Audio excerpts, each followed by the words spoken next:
Thank you very much. Good afternoon or good morning, everybody. I'm Elie Baranets. I'm a research fellow in international security at the Institute for Strategic Research in Paris. Welcome to the workshop on transatlantic relations in an era of renewed great power competition. Basically, we're going to study how great power competition, the competition between the US, China, the US, Russia, the Europe, and those big powers affect transatlantic relations. I am live from École Militaire in Paris in a crowded amphitheater that you cannot see right now, 200 people more or less, plus with many online participants.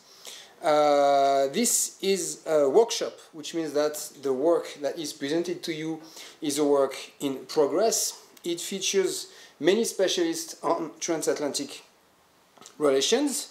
Today's program basically is that we're going to have, in 10 minutes from now, a keynote speech addressed by Professor Sir Hew Strachan. Then we'll have our first panel on transatlantic actors and great power competition. We're going to talk about the EU, we're going to talk about NATO, we're going to talk about France, and we're going to talk about the UK. Then we'll have our second panel about critical sectors. We're going to talk about cyber, we're going to talk about defense, and we're going to talk about technology.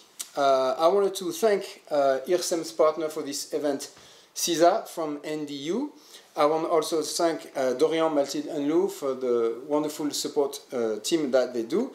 And I'll now leave the floor to Andrew Novo. Thank you very much, Elie. Yeah. It's a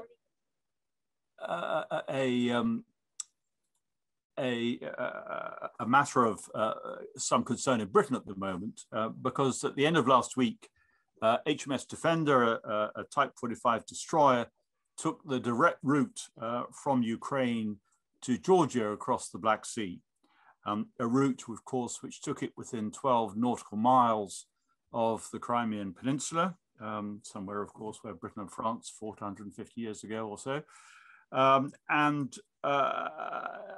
Currently occupied by Russia, and of course Sevastopol is the base of the Black Sea Fleet. The Russians reacted strongly, and the initial British reaction to the Russian reaction was to say they hadn't really noticed anything very much, and it all came as a great big surprise to them. Since then, there have been two significant press leaks about British anticipation of what might happen if they took this route. The Foreign Secretary, Dominic Raab, who is a strong advocate of the so-called rules-based international order, took the view that Britain should not go within 12 nautical miles of the Crimean Peninsula and thus risk the possibility of inadvertent escalation. That the Defence Secretary took the view that Britain should assert the international order, the rules-based international order, by exercising its right to go so close to the Crimea, because Crimea is still formally Ukraine's. And that was the decision endorsed by the Prime Minister.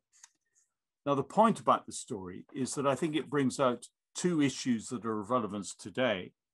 One is, when does competition become conflict? The worry is that inadvertent escalation could have followed from what was essentially just a demonstration of respective and different views of international law. And secondly, what is an alliance and who are our allies? And I particularly want to focus on this point because Britain justified the deployment of the Type 45 destroyer, a detachment from the carrier strike group, which is currently on its way to the Pacific, of which more in a moment. Britain justified that diversion on the grounds that it was operating in the Black Sea on the southern flank, on NATO's southern flank, and was therefore effectively acting in support of NATO itself.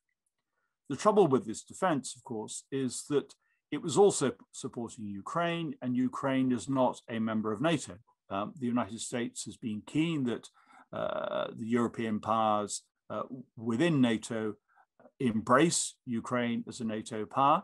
The NATO members in Europe, of course, are somewhat hesitant about that because some would see active hostilities between Ukraine and Russia as still ongoing, with the possibility, of course, this could very quickly become an Article 5 moment, and the very fact of incorporating Ukraine within NATO would itself be provocative for Russia. So we need to think rather harder about alliances and how they operate, particularly in advance of getting ourselves in complicated situations such as that which currently pertains in the Black Sea. Now, all this is very big and small map, partly because I haven't got a lot of time, and therefore I want to keep the issues simple.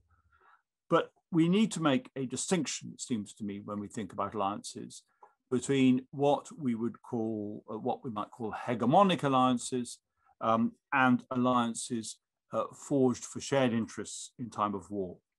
A hegemonic alliance is designed to maintain stability in the international order for the benefit not only of the hegemon, but also for the lesser powers who buttress and give legitimacy to that hegemon.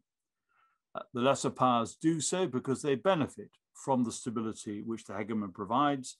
They can trade, they can engage in commerce, they can enjoy the spreads of civilization and a common culture, and so, if you like, get benefits for the return in return for the loss of independence.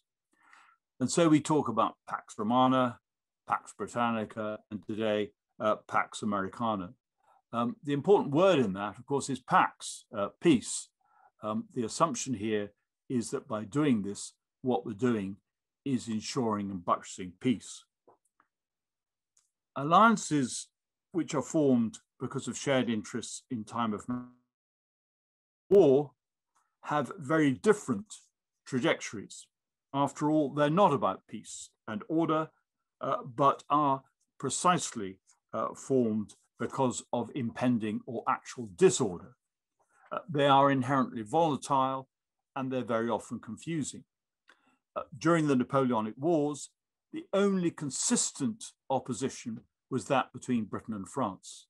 And moreover, although it was exacerbated under Napoleonic rule, or at the time of Napoleon's empire, it was hardly new. It had been consistent between 1688 and 1815.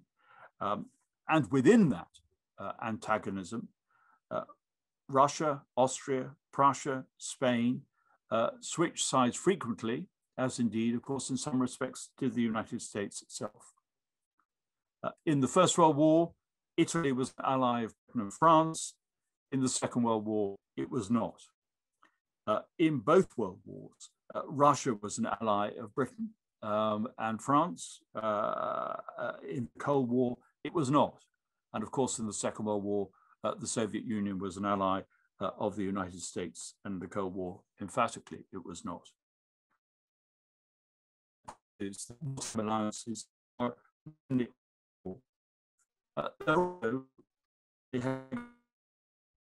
not just that they are unstable, but also into war. It is often hard to describe any one government. We might naturally tend to think of the United States as the government, particularly in the Second World War. But we need to remember in World War that the United conflicts late. The problem in the Pacific is that you have powers that wish to have an economic relationship with China, and which indeed may, particularly in regional terms, anticipate that China will be at least the local hegemon of the not too distant future, and possibly, of course, ultimately a global hegemon. In other words, might even actually be one, or if possibly the arbiter of the international order. And on the other hand, of course, you have the possibility that there might be conflict. In other words, what you're confronting in the Pacific is an alliance which is largely buttressed on the basis of a global order, but which may actually have to turn in an alliance which will depend on the need to fight. And that is a complicated enough situation for the allies of the United States in the Pacific that are physically in the Pacific. It is an even more complicated calculation for the United States' Atlantic partners, as has been clearly evident in certainly during, I think, in the course of the NATO summit, but also in behavior since then. The non-Pacific allies of the United States, the members of NATO, the core members of NATO clustered in Europe, are unlikely to be effective military partners of the United States in a Pacific context if there were to be actual hostilities. That doesn't mean that France is not a Pacific power, but it's a South Pacific power, not essentially a North Pacific power close to what China would see as the first island chain. Britain has reduced its commitments in east of Suez, reduced them at the end of the 1960s, didn't abandon them entirely, but of course its essential interests in the Pacific are economic, as indeed for a country like Germany. I think what's relevant here is to look at Steve Walt's book on alliances and his case study, which involves the Middle East during the Cold War. What he highlights in that book is that the powers, the global powers in the Cold War, the United States and the Soviet Union, liked to imagine that they were shaping the Middle Eastern conflict through the prism of the global Cold War. But what mattered to Egypt, Israel, Syria, and Jordan were the regional balances of power.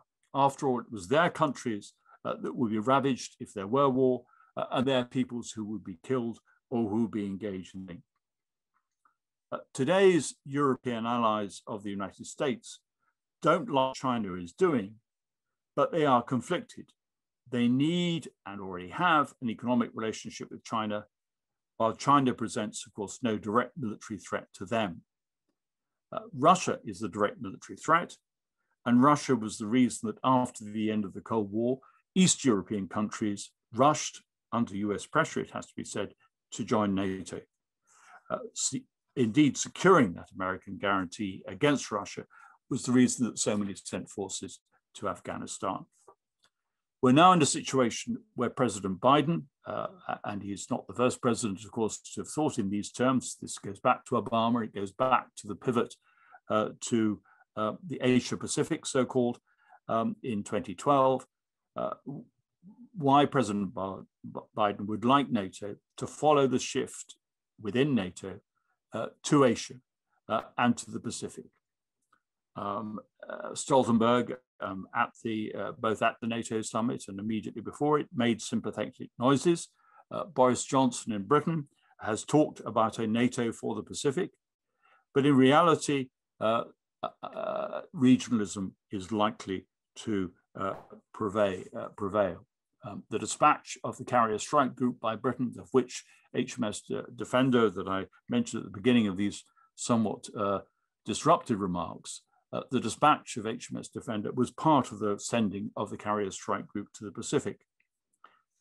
If there is war in the Pacific, it will be a war in which the key partners will be Japan, the Philippines, and of course, crucially, Taiwan, possibly also Singapore, conceivably Australia, but the partners that have regional skin in the fight.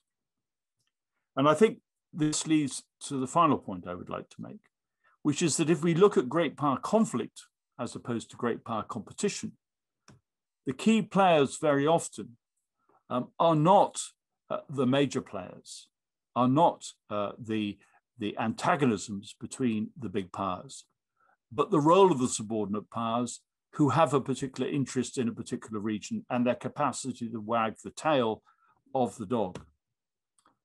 I work predominantly on the First World War.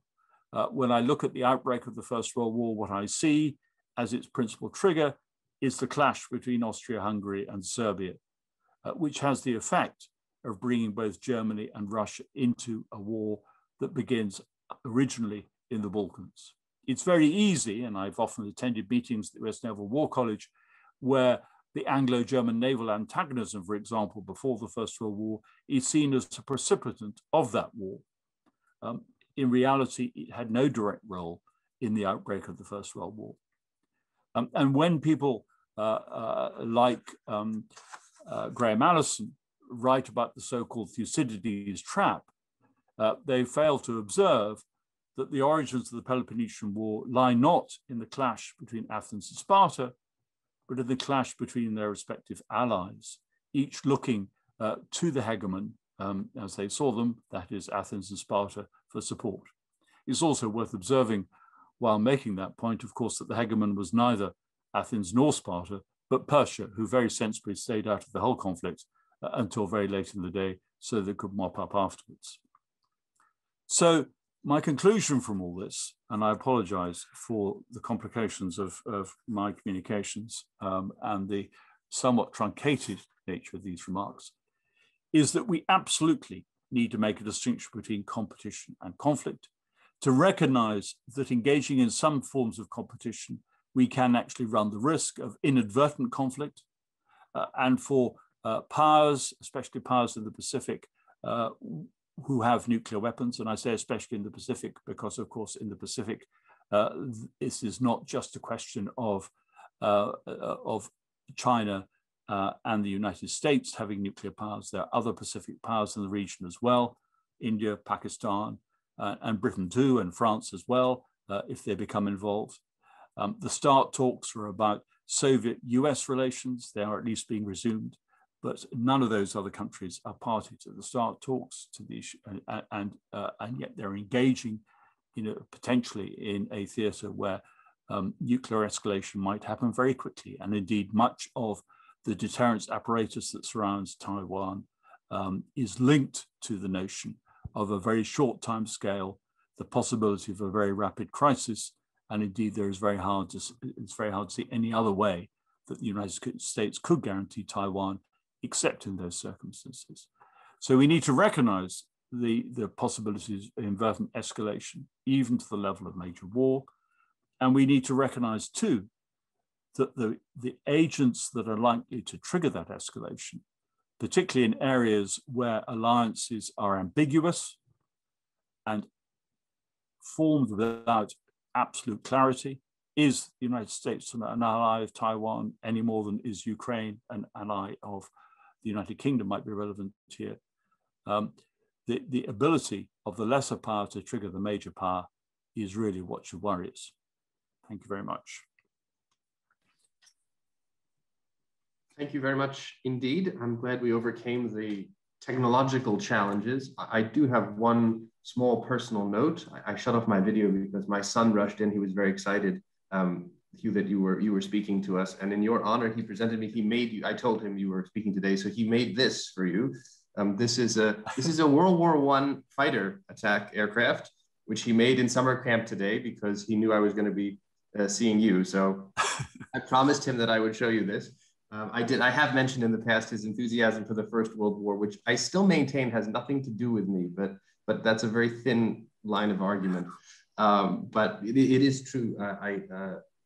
Sir Hew was my thesis advisor back at Oxford now more than 10 years ago. And so thank you very much for the comments. I think they're extremely important and very useful for us framing both today's discussion and the discussion we'll have later in the week, as well as the book itself.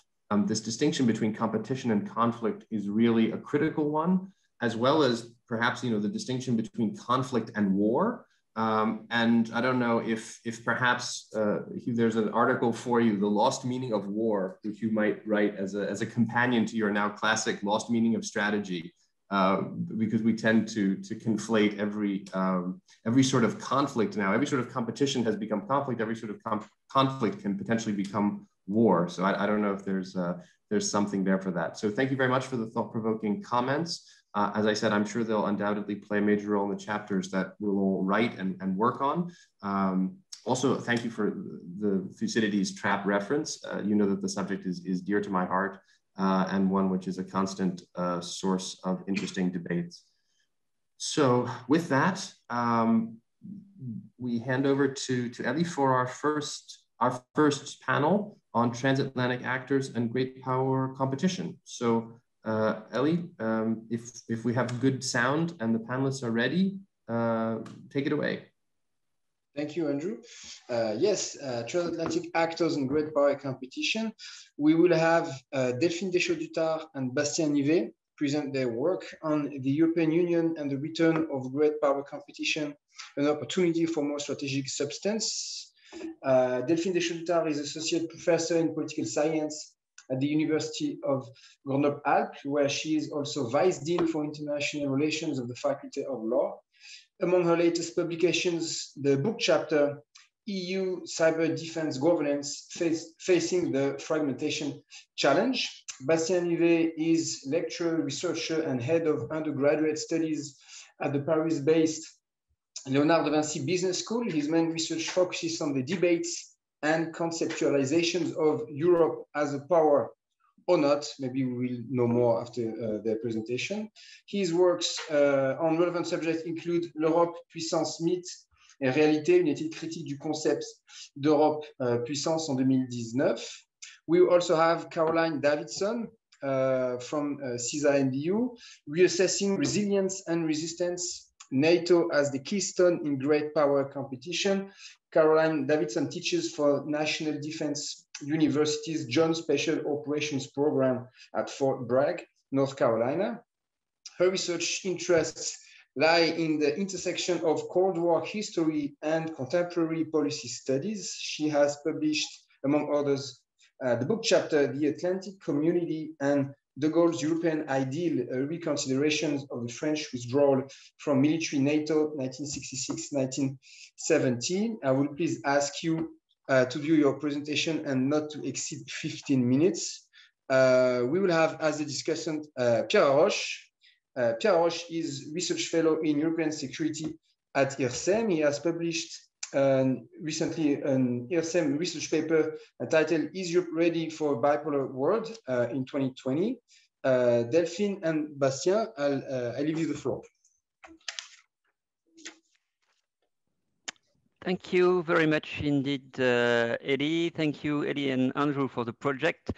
And thank you very much indeed, Delphine, for bringing me in the project, for taking me on board in your own contribution on the project.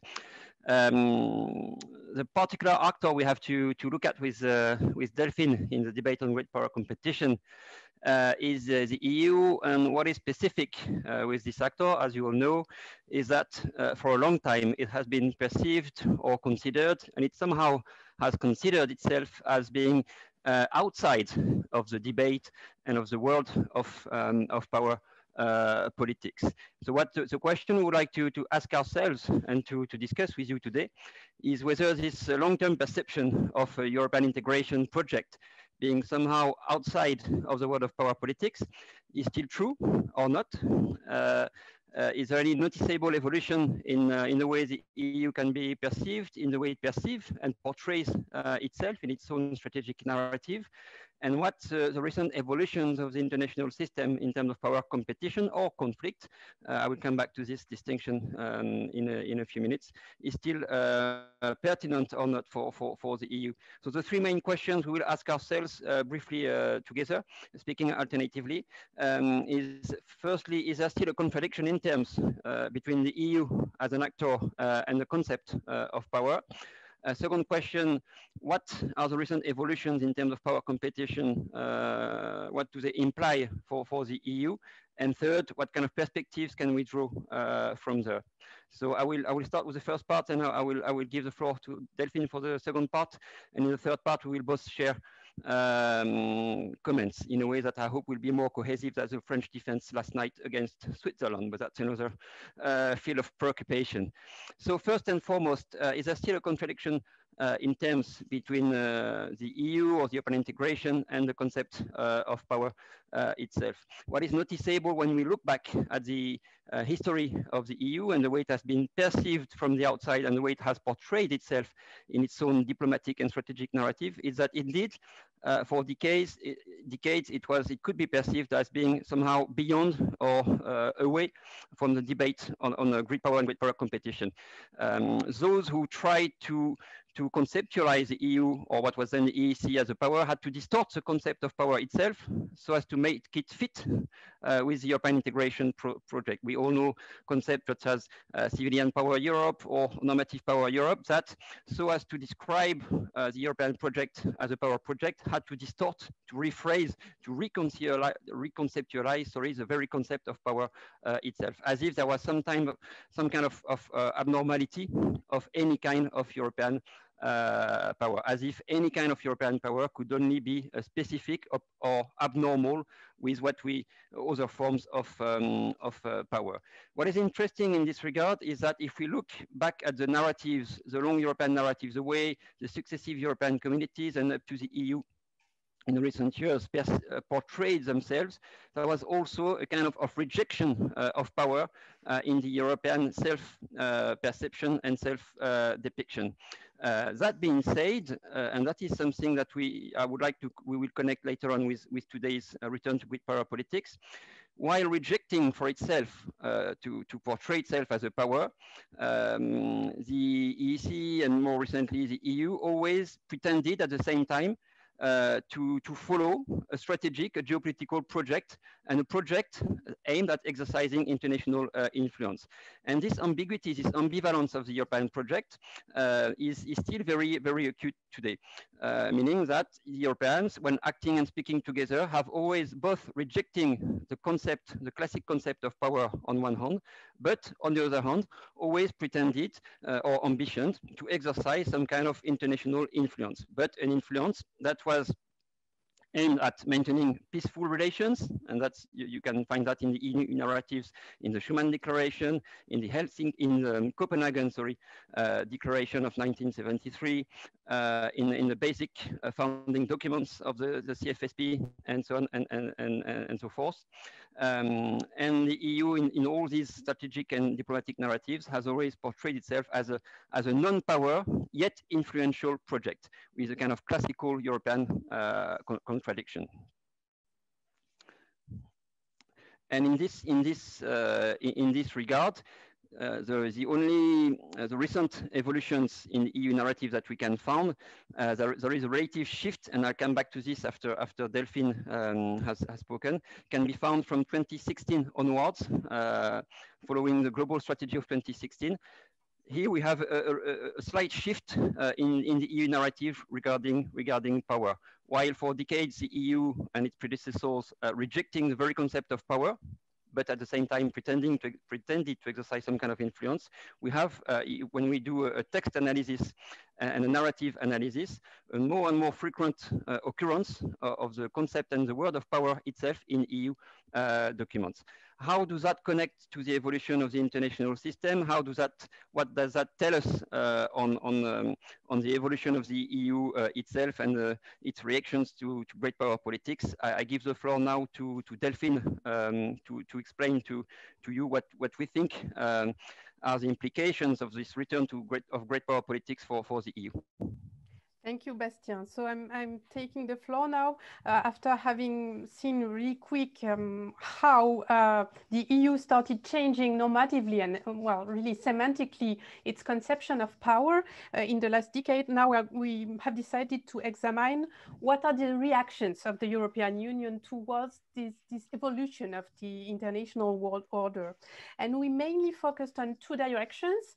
The first direction is, does the EU builds tools to project power and to project hard power?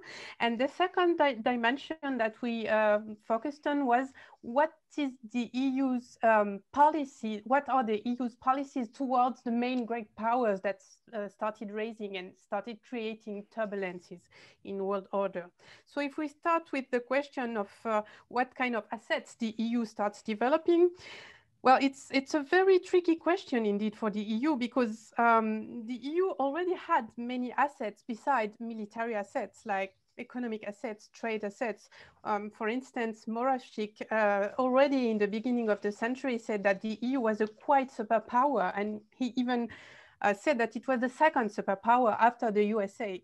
But if we frame the conception of superpower today within this context of new tensions and new world order, does quiet superpower suffice? Is it enough? Clearly, it doesn't seem so. And that's why the EU started also building assets in order to be able to project power on the international stage. So beside the important resources in terms of economy and trade, the EU started developing strategic thinking, as we saw with Bastien, with the last big document being the EU Global Security Strategy, published in a specific context, just in the context of the referendum on Brexit.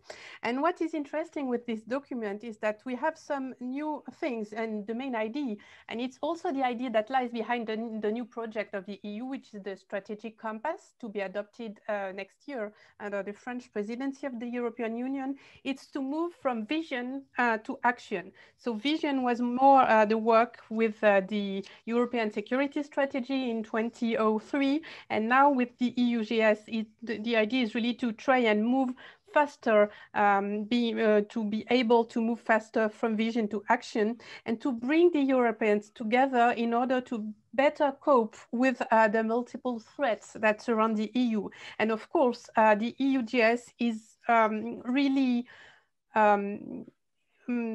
how can I say, it's really printed with the context of the annexation of Crimea, for instance, of the coming to power of some populist governments, of Turkey's accession, Russia's accession. So really the idea is how the EU can try to tackle all these difficulties. A second important asset that has been built for 20 years now is the military capabilities within the EU. There are several capabilities. Of course, that the one that has been imagined to project power, but with irony has never been used, is the battle groups that were created in 2007. And the idea was really to give the EU a rapid reaction potential for crises just like the one that happened in Libya or in Mali, for instance. But unfortunately, and we can come back to that later, of course, in the questions, the EU didn't take advantage of having these assets, which are ready because we have soldiers training for that. Yet, even though we can say that it's really the strong point of the EU developed more and more military operations since the beginning of the 21st century. The EU led over 30 operations. Some of them had combat aspects. So of course, it's very different from high intensity combat missions, but it shows a will of the EU to really exist in security matters, in international security matter. The third asset we have taken a look at is the question of the cyber power. And there again, even though it's still very fragmented, even though it's still something which is in progress, the EU started developing not only a narrative, a strategic narrative around cyber security and cyber space, but also started to develop institutions, tools, which also aim at giving the EU a potential there. Now, once we've seen these assets, which all came together in order to try and give the EU a smart power, what are shortly the reactions from the EU toward the main powers? If we start with the USA, of course, there has been a shift with the election of Joe Biden, but what was quite clear was that the election of Trump and all the turmoil in the transatlantic relations gave a push to European idea of rebuilding the capacity of being able to act together. And this could continue actually with Biden, because what is quite clear is that even though the method is changing, so Biden is again starting to cooperate with the European Union and with the EU partners, it's quite clear that the USA will still continue look at its interests first. And that's important for the EU to take that into account and to start really thinking about what could be the collective position of the EU in case the US would not take part of a security problem in the neighborhood of the EU. So it's really a phase of reflection, I would say. Concerning China, it's really a mixed picture, because on the one hand, it's really interesting to see that China is a strategic partner of the EU in terms of economic and trade, but in terms of security, it's more seen as a competition power, which is a bit seen with mistrust and suspicion. So on the one hand, there is a lot of diplomatic talks with many EU-China summits, but also recurring sanctions, even cyber sanctions. So you see, it's a mixed picture. It's a bit the same with Russia, even though what has changed with Russia lately is that the fact that if you remember well how the visit of Josep Borrell in Russia went, you've witnessed that it was, well, it's really typical of how the EU is seen from Russia, which is, well, it's clearly not seen as a strong power, as a very competitive power. Last but not least, before giving the floor again to Bastien, there again, we took the example of the security tensions in the Mediterranean Sea last summer to show that there again, concerning Turkey, there is again a problem of perception, which is blurred within the EU because, well, all these perceptions toward what should the EU do towards the great powers is always blurred by one common element, which is the lack of unanimity between the member states, the lack of consensus on how should we talk with these powers and what should we do. So now the floor is Bastien again. Thank you, Delphine. From that point of view, if we want to try to project ourselves and to provide a few perspectives in the last remaining two or three minutes, first of all, from the point of view of the EU narrative, the way the EU portrays itself, the way EU official documents, the way Ursula von der Leyen or Josep Borrell are expressing their ambitions for the EU. Since 2016, we found that analyzing the different documents and speeches, we found three interesting trends. The first one is that the concept of power and power as a fragment of vocabulary, the semantic of power, is more and more present in EU documents and speeches. And that is something different from the previous decades, and that is something we found noticeable. So the more and more power is part of the EU discourse, of the EU narrative. Second interesting trend, in so doing, power is still frequently attached to the EU way of power. Multilateralism, coordination, peaceful relations, and so on and so forth. That's still something very present in the EU narrative on power. And for example, in her first speech on the State of the Union, the only time Ursula von der Leyen mentioned the concept of power, it was to mention the EU's unmatched convening power, meaning the power of the EU to be a strong multilateral actor. Yet we also, and that's also something remarkable and that can be more connected to this return of great power competition, there is also a new trend to kind of masculinize, if I may say so, the EU discourse on power.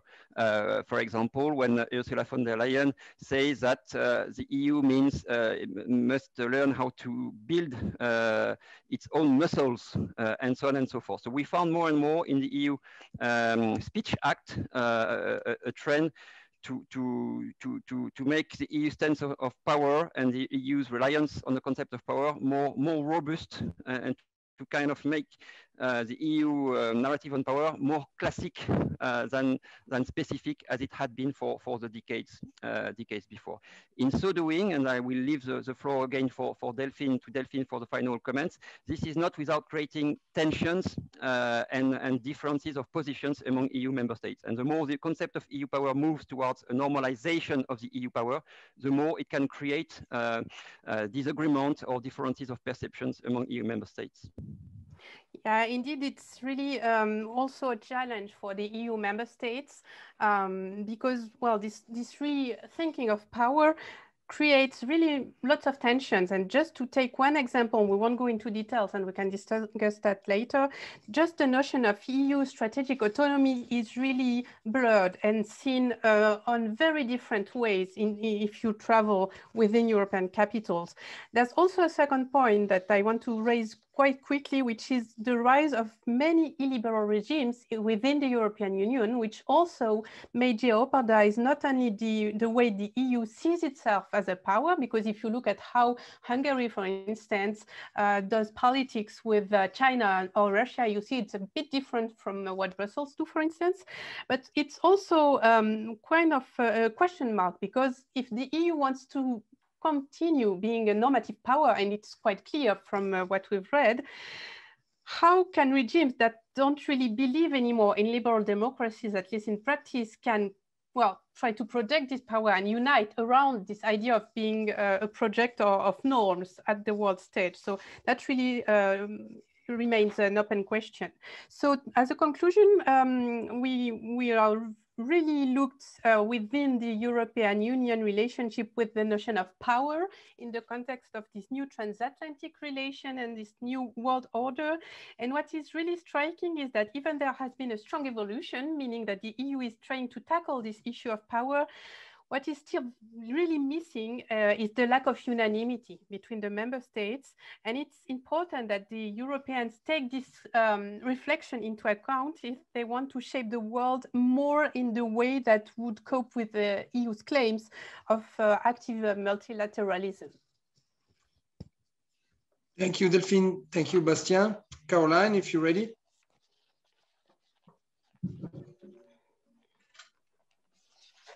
Hello, everybody. Can I have a sound check? Can everyone hear me okay? Wonderful. I have already asked Andrew if my connection, I'm in North Carolina, but you can hear that I have a little bit of a Scottish accent as well. So I think the combination of Scotland and North Carolina are pretty likely to lead to technical difficulties. If that happens, I will also switch my video off. If you can alert me to the sound quality being poor, I would appreciate it. Bonjour à tous. Thank you to Elie, and Andrew for organizing today's events, and to my fellow panelists. I really enjoyed listening to you just now, and for everyone who's taken time to listen today. So Hew, thank you as well for helping clarify some of the key elements that I've been considering for this chapter too. I'm really honored to be participating in this project, and I'm really looking forward to hearing everyone else's presentations after I'm off the hook for the rest of today. So I will say right up front in this short presentation that I'm offering, this is of course a work in progress. I'm not really covering as much of the meat, the evidence in my chapter, as much as the framework that I'm toying with right now. And to that end, I really do genuinely appreciate feedback from everyone as well. So as part of this effort, I'm now going to really mess things up by trying to share my screen so you can see some slides. Let's see if we can make this work.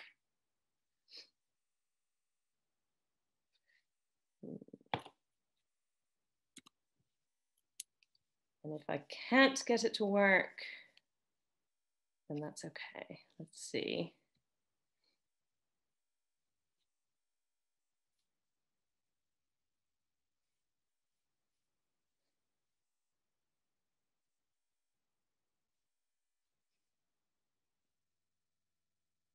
Can everyone see that now? Excellent. So resilience. Resilience is one of those terms that you hear everywhere now. And you'll see this graphic, you'll note that it says at the bottom here, health, nutrition, sleep, and exercise. This is not something I'm endorsing for NATO. This is in fact a graphic that was generated by a private sector consultancy, because you better believe that business is in resilience now as well. But I do think that they've done a really good job of identifying some, at least let's say 5 domains of resilience that might have relevance for our discussion today. And you'll see the couple of comments I've put at the edge of this slide too. I'm playing centrally with this idea of progress in NATO coming through the experience of adversity. And also, I had to throw an Einstein quote in, but this one's really striking to me because the other element I really want to stress is longevity. It's not that I'm so smart, it's that I stick with problems longer, or at least I keep sticking with the PowerPoint until it eventually shows up. I think obviously a lot of these conversations on resilience are centered around what many of us have experienced with the pandemic. It may be that we've experienced challenges as parents. It may be that we've experienced challenges with technology and teaching, dialing in. And it may be that not doing events in person. I would love very much to be in Paris with you all today, but sadly I'm still here thanks to the travel limitations. So we all have a personal sense of resilience. But I want to also emphasize that I'm not talking about resilience in an individual way. And what I'm really going to push today as well is that while NATO, even very recently, 2 weeks ago, releasing a statement on resilience have emphasized how NATO will help the individual member states become more resilient, we need to also pay attention, and Sir Hew really emphasized this too, to the resilience of NATO as an alliance, as an entity in its own right. So what then about strategic resilience? And what about a strategic sensibility that leans into the dynamics of great power competition with NATO as the key actor?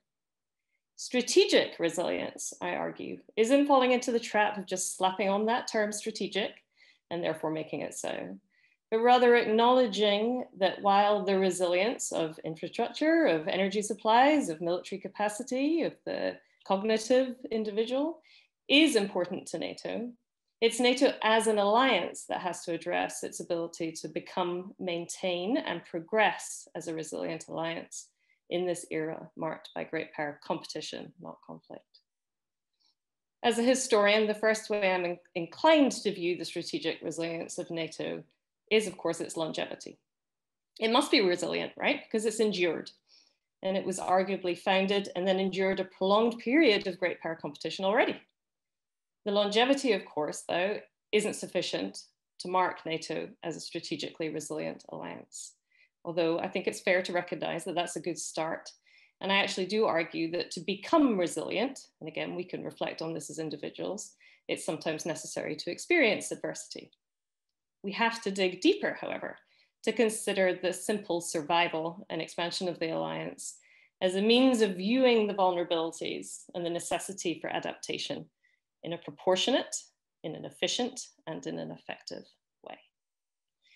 So to examine what NATO has done well with its resilience in the past, to illuminate the challenges and the opportunities, will illuminate the challenges and opportunities we can see in the future. The history of NATO is organized around the balance of power, preponderant military forces, and plans for nuclear war. But it's also a history driven by generational change. The introduction of new approaches to international affairs, and I think our previous presenters elucidated that brilliantly with the European Union. It's also about the difficulty of diplomacy for democracies, something else that you two have touched on already. NATO has never, of course, just been about NATO. It's always been held up as an example in the international system. So let's take the first thing to bear in mind is that the context of resilience, we have to consider NATO again, both as an allied entity and in terms of the role of the individual member states, and I'm going to focus on the former. The second element I want to stress from the get-go is the need to avoid the pitfalls of simply using the term resilience as a catch-all for actual threats.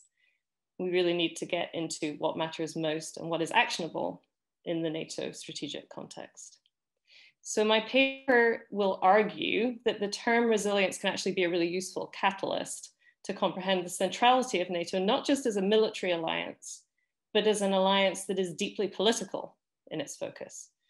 That intersection between the military and the political recalls to some degree Cold War approaches to NATO, although the term resilience was not in the preferred vocabulary of that time. At its founding, my paper shows, NATO was geared toward deterring Soviet territorial expansionism, both in terms of territory and of course ideology, discouraging the revival of nationalist militarism, sound familiar? And even encouraging European political integration, which again, it's obviously a very different position now, but it's still definitely there. And Brexit, of course, can't leave that one to one side, has pushed reconsideration of that dynamic too. I'm not just talking about resilience against Russia, and I'm not just talking about resilience against China. That is a focus of the chapter because, of course, given the context of the edited volume and its emphasis on great power competition, it has to be.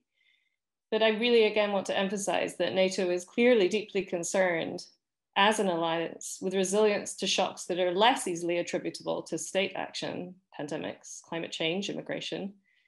But in terms of adopting a kind of Hal Brand's approach to grand strategy and the clear need to prioritize, it makes sense for us to really drill into how we're going to proactively counter great power rivals from exploiting perceived advantages or disruptions that these shocks might induce. Strategic resilience for NATO should be understood in terms of its ability to both manage, again, over the long term, and even deter the most damaging efforts of Russia to undermine the alliance and what it represents. Deterrence, sure, notoriously difficult to measure. And in a hybrid threat environment, that's even more clear. I would, of course, say, as a historian, hybrid threats aren't as new as everyone would like you to believe, or many would like you to believe, but it certainly helps make the case that I do in this chapter that strategic resilience is better considered as a process than an outcome. Resilience has been widely sold. Let's see, hold on, let's see. I'll give you something else to look at. Resilience has been widely sold as a kind of new fashionable security solution, but fundamental elements are in the 1949 North Atlantic Treaty. The need to resist threat through self-help and mutual aid, promote stability, and unite, for example, in a collective self-defense, reflect the basic principles of resilience. They were taken for granted for a long time. And these elements are linchpins that continue to hold the North Atlantic Treaty Organization together, weaving the elements of the political and the military, the civilian and, the political and the military, the civilian, the functional and the symbolic together. That's especially clear in the context of Articles 2 and 3, and of course 5. But 2 and 3 are very importantly event-focused. Article 3 is predicated on the peacetime state of readiness or preparedness of the alliance, and specifically of the individual alliance members to resist a potential threat. Article 5 focuses on the post-event response of the alliance, and particularly on the collective responsibility to respond to an actual threat. Articles 2 and 3, are most clearly associated with NATO's current resilience deliberations. Looking at these articles demonstrates how NATO considers resilience to be the result, not only of the military capacity of the organization, but also of the civil preparedness of the allies. The basis for this assumption is the belief that well-prepared allies are less likely to be attacked, making NATO as a whole stronger. So NATO does place the greatest emphasis on allies' civil preparedness. Civil preparedness seeks to ensure infrastructure and services that are critical for supporting military capacity, that those are stable and that they operate continuously during peacetime and in crisis. And again, this is important, but it's only one key part of the strategic resilience of the alliance. So in this paper, I take these founding tenets of Articles 3 and 5 and compare them with the most recent commitment to resilience that came out of the NATO summit just 2 weeks ago.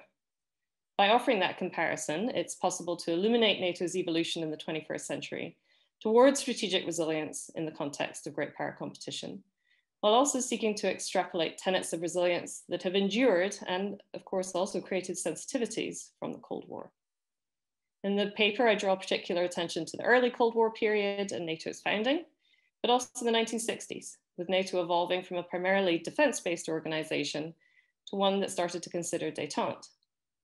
Am I advocating here for a thaw in Russia-NATO relations with this comparison? No. Rather, I'm using this period to show how NATO can pre-position itself to be stronger through adversity, and therefore in a better position to manage great power competition.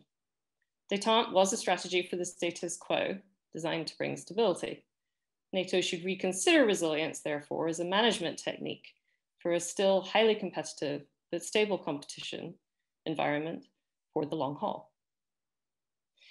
One thing I would like to emphasize that's obviously different from the Cold War context is, of course, we now have an alliance that includes many more strident actors from the governments and member states, as well as non-state actors, and most importantly, the private sector. And that's been well recognized by NATO now. There must be acknowledgement of the political centrality of the alliance and the concern that it is more redolent of the early Cold War period on how to create more resilient societies, not just in terms of civil preparedness, but in terms of information operations and cognitive resilience. We'll go back to this one. So I'm using the term keystone. You heard this in the title of my paper. And I build a kind of three-arced bridge where I identify past NATO, present NATO, and future NATO, where the central element or keystone, again, is military and political, and even now we've heard societal capacity for legitimate multilateralism that has to be the hallmark of strategic resilience if it is to work effectively as a deterrent to Russian efforts to compete. Without NATO as the keystone in that architecture, I submit the resilience of the international system as it is currently structured would be significantly weakened, not just in the European or even transatlantic context, but globally. The NATO 2030 report, jumping forward, which came out in December last year, goes a long way toward demonstrating the centrality of the political capacity of NATO. Secretary General Stoltenberg explicitly mandated that the 2030 working group focus on the politics of the alliance for reasons that Sir Hew has already identified. The report offers even more insight actually into resilience than the proposals accepted at the recent summit. I'll show you here. The advisory group recognized very candidly that while NATO members have strengthened the military component of the alliance to address rising security challenges, there's a clear need to bolster the unity, cohesion, and efficiency of its political dimension. So since 2010, when the last strategic concept was adopted, allies have simultaneously faced the return of great power competition, but let's not forget that they've also seen the intensification of global threats, enduring terrorism, a changing technological landscape, pandemics, climate change. But the main danger the advisory group stressed might come from inside. They describe, quote, internal strains, weakening the cohesion of the alliance, diverging threat perceptions, as we've already started to discuss, bilateral disputes, tensions over burden sharing, lingering doubts on the reliability of US security guarantees, and even democratic backsliding within the alliance. Representative democracy, they write, is clearly being challenged. They also say such drift toward NATO disunity must be seen as a strategic rather than a merely tactical or optical problem. Because without cohesion, allies will face the unraveling strategic environment divided.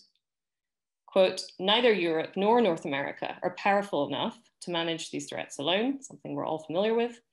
And again, the fragmentation of the alliance could be exploited by external actors who would, quote, take advantage of individual allies in ways that endanger their collective interests and security.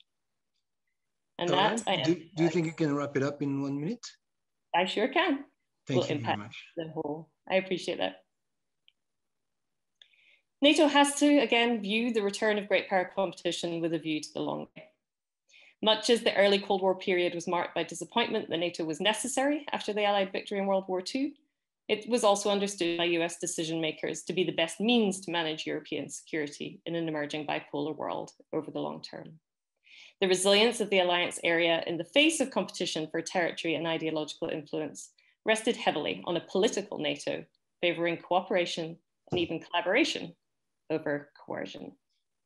I'm looking forward to your questions and thank you everyone for your patience. I apologize for overrunning. Thank you very much, Caroline. That was right on time. Pierre Haroche, we're ready to hear your thought about it. Okay, thank you, Elie, and thank you very much to all the presenters for these very interesting presentations. I have questions for all the panelists. So first of all, the EU presentation. So it strikes me that it seems to me that you focus on the endogenous evolution of the EU, how the EU understood power, understood its own power, how the EU evolved and so on, and how the EU handled its relationship with external powers and so on. But I wondered if you could also make a few comments on the other way around, the exogenous dynamic, how great power competition impacted the EU and contributed to the EU's evolution. I'm thinking, for instance, about the rise of China's influence in Europe. I think that the 2019 communication in China was a very important step towards an increasing a movement towards a more power-linked approach towards external relations. And also, I think an interesting point connected to that is that for a long time, many EU instruments were considered essentially as economic instruments. And now, because of the evolution of this great power competition and because of this, I would say, geo-economic dimension or nature of this great power competition, many of these instruments become de facto more strategic. If we think about trade, investment, and so on, technology, and so on. So even if the EU did not want to move, in a way, the great power competition comes closer de facto.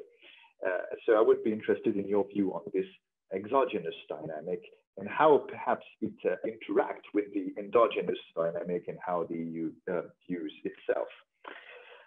About NATO, very interesting discussion on resilience. I think an important part of resilience is also how politically NATO can remain a relevant tool for its main, its most important actors, and in particular for the US. So for me, the main question about NATO resilience is, will NATO remain a central instrument, a central framework for the US? And in a context in which China is the main competitor, what does it mean for NATO? Is NATO still an essential part of the US toolbox, or will it remain, is it enough to focus on Russia to get the US interest? And what can NATO do to maintain US interest in it? And finally, a question for both groups. What do you think about the evolution of EU-NATO relations in this context, or the division of labor between, or I don't know how, or the competition, I don't know, between NATO and the EU, because they both have particular advantages. They both have their own specific instruments.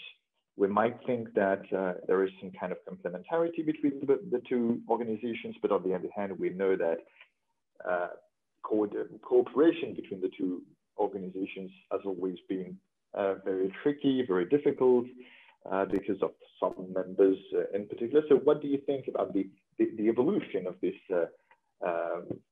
link between EU and NATO? Thank you very much for the presentations, and thank you very much in advance for your thoughts on that. Thank you very much, Pierre. Maybe I will let Delphine and Bastien answer first to the first question, and maybe the one they had in common, and then let Carolyne. Okay, so thank you very much, Pierre, for these very insightful comments. Well, about the exogenous impact of the EU, it's true that it's something that we tackled a little bit, and I went really fast, so it didn't really show, but we do that in the paper mainly by looking at the main powers like China, the US, and Russia, and how their behavior has had an influence on the way the EU sees its relationship with these big powers, but also the EU's place in the world more globally. But I think it's what you said about the instruments that were not strategic at first is indeed very interesting, and that we didn't really address the question. I think it's important that we do so, because yeah, that's true. I'm reflecting while I'm answering you, but I think it's a very good point, mainly if we want to better understand EU-China's relationship. So thanks for the advice. I guess I'm going to let the floor to Bastien now. Yeah, thank you, Delphine. Thank you very much indeed, Pierre. We did speak very quickly about subjects that, you know, could take thousands of pages of debates. It's true that, of course, the relations of the EU towards power, whether in terms of narrative or concrete instruments, is both based on endogenous and exogenous pressures, but also on long-term trends, the nature of the EU itself, and short-term events or pressure, whether from inside or from outside. Beyond what Delphine just said, if we look back, for example, at the way the EU related to power, both in terms of instruments and in terms of narratives between the 1940s and 2016 or the more recent period. And even the concept of civilian power Europe or normative power Europe, it's both a result, it can be both perceived as a result of a specific posture, attitude of the European Union, but also because the EU had no choice. Because during the Cold War, for instance, the state of the international system was such that it was basically the only remaining space for the European project to find a way to exercise some kind of influence in this bipolar context. So even at that time, the specificity of the European power was partly dictated by the nature of the European project as a civilian project, as a project of domestication, of interstate relation, and so on and so forth, but also as a result of the international environment. And if we look at all the evolutions of the EU as an international actor, the creation of the CFSP after the end of the Cold War, the creation of the ESDP, CSDP at the turn of the 2000s, and so on, this can be both analyzed, understood as kind of neo-functionalist spillover of European integration, but also as a result of clear evolutions of the international environment. So you're perfectly right, and maybe that's something we must make clear in the way we present things and we study them. That of course what we look at the evolution of European power, and specifically within the context of this project that focus on the context of return of great power politics, maybe the insistence should be more put indeed on how exogenous pressure challenge what could be intuitive or internal European trends. With regard EU NATO, I will let Carolyne answer. I'm wondering myself, but I would like to launch the question. I'm not sure I have a clear-cut answer. I see both the EU and NATO as a tool of resilience of each other. I see the evolution and the capacity of NATO to evolve as a tool of resilience, but also as something that allows the EU to keep going as it is. And in the same way, the evolution of the EU and even the tiny militarization of the EU can be perceived somehow as a tool of resilience of NATO. But that's something maybe for further discussions. Thank you both. Carolyne?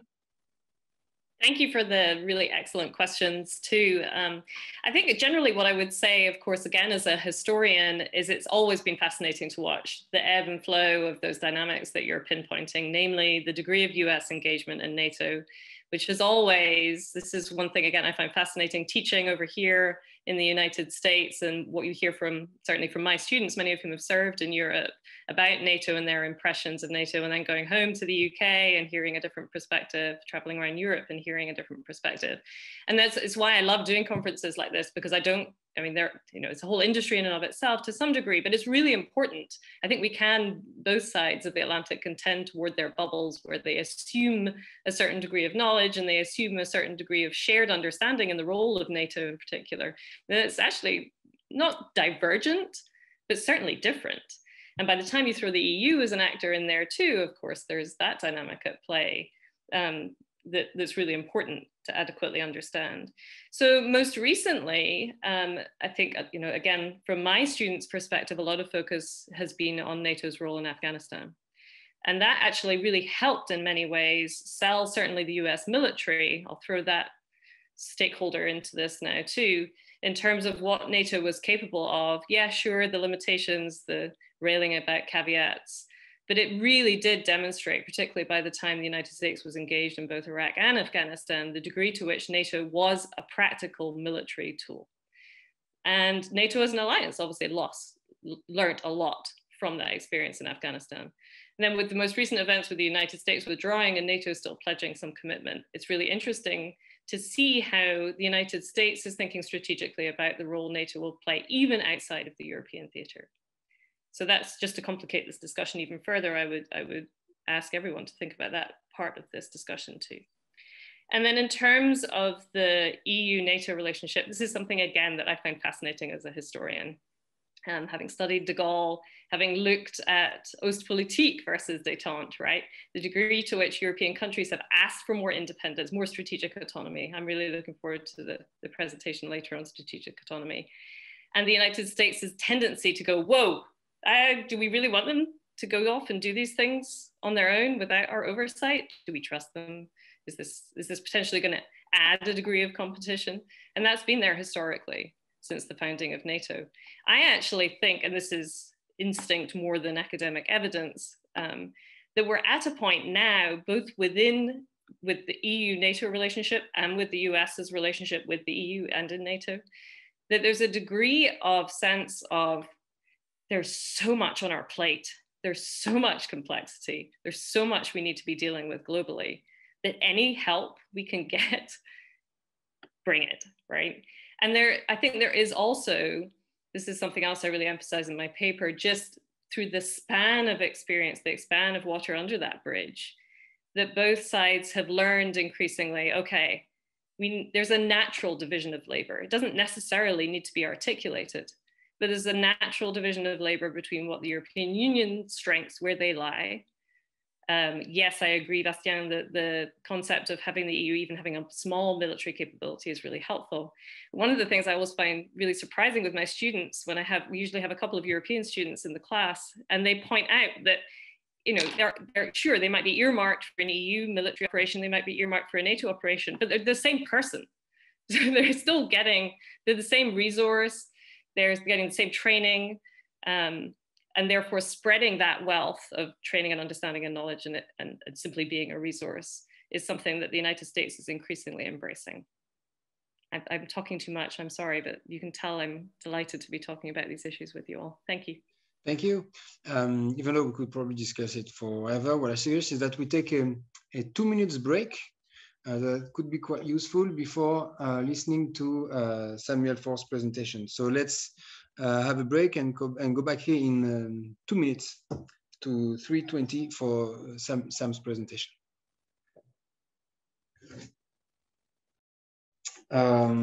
Let's move to the second part of the first panel. We have Samuel Faure, who's an associate professor of political science at Sciences Po Saint-Germain, specializes in the politics of the European Union, French and British armaments policies, and the defense industry in Europe. His latest book is Avec ou sans l'Europe, le dilemme de la politique française d'armement, paru l'année dernière. His talk will be on Beyond the American Hegemon, integrating transatlantic relations in the French agenda on Europe. We also have with us who's going to talk on Britain's strategic dilemma. Thibaud Harrois is a senior lecturer, assistant professor in British politics at the Sorbonne Nouvelle. His research focuses on British foreign and defense policy, mainly the post-Brexit period. His most recent article in English was devoted to Franco-British defense and security cooperation after Brexit in 2020. They will be discussed by Alice Pannier, who's a researcher at IFRI and head of the Geopolitics of Technology program, where she focuses on European security and strategy. She's the author of Rivals in Arms, The Rise of UK-France Defense Relations in the 21st Century, published last year. Samuel, I will let you now speak. I will ask you for your presentation not to exceed 15 minutes, please. Thank you. Thanks, Elie. Do you hear me properly? Yeah, cool. So good morning, America. Good afternoon, Europe. I'm gonna try to share my screen with you.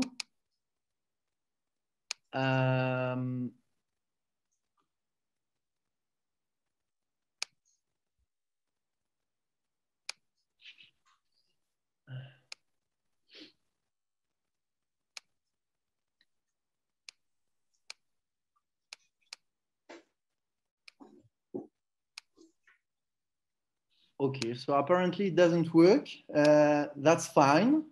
So I'm gonna do it without the PowerPoint. Maybe it would be easier for the second presentation, but that's fine for this one. I think I can manage. So thank you again for your invitation.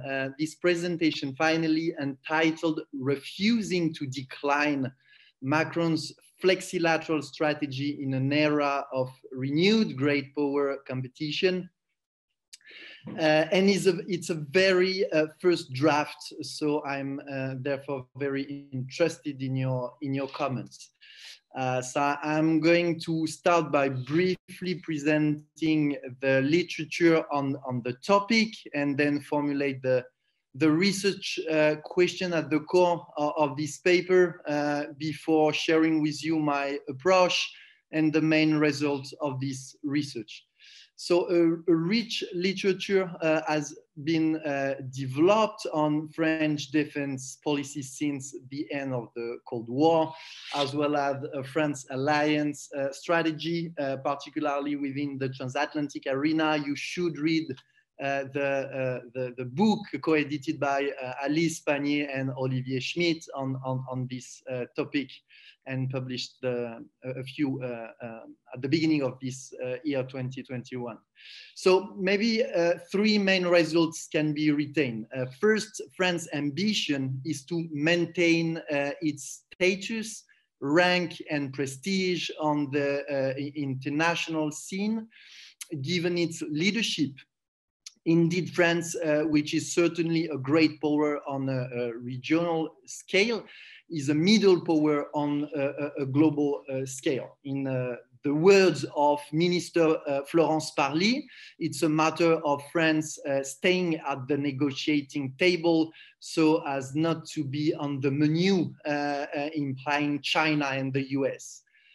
However, and this is the second maybe big result of this research, in order to achieve this objective, France must more than ever cooperate with other states, sometimes within NATO, sometimes within the European Union, sometimes in a multilateral collaboration, and sometimes in a bilateral partnership. And the literature on alliances in IR theories provide valuable insights. I'm thinking, among others, of the concept of nodal defense, recently developed by Hugo Meyer, which makes it possible to understand that a state must work to activate a whole network of interstate alliances. A third result is the special, in a way, and sometimes conflicting, or at least a kind of competition relationship of France to the transatlantic cooperation arena. This is the idea that since the Suez crisis in the 50s, the UK and France had the two major European military and nuclear powers, and members, as you know, of the UN Security Council, have taken, in a way, opposite or at least different political strategic paths. While the UK learned the lesson of never moving too far away from the US, France considered that it was necessary to become more autonomous or even independent from the US. This is the famous allié mais pas aligné that does not say much to us researchers and experts, but is an ever-present mantra in the French elite's mainstream discourse. So in this paper chapter, I analyze France's relationship to the transatlantic cooperation arena in the context of US-China competition, using a case study, the action led by Emmanuel Macron as president of the French Republic from 2017 to 2021. So basically, my main research question for this paper is as follows. How does Macron use the transatlantic relationship to craft and to implement his political strategy to promote France's interest in the context of renewed great power competition?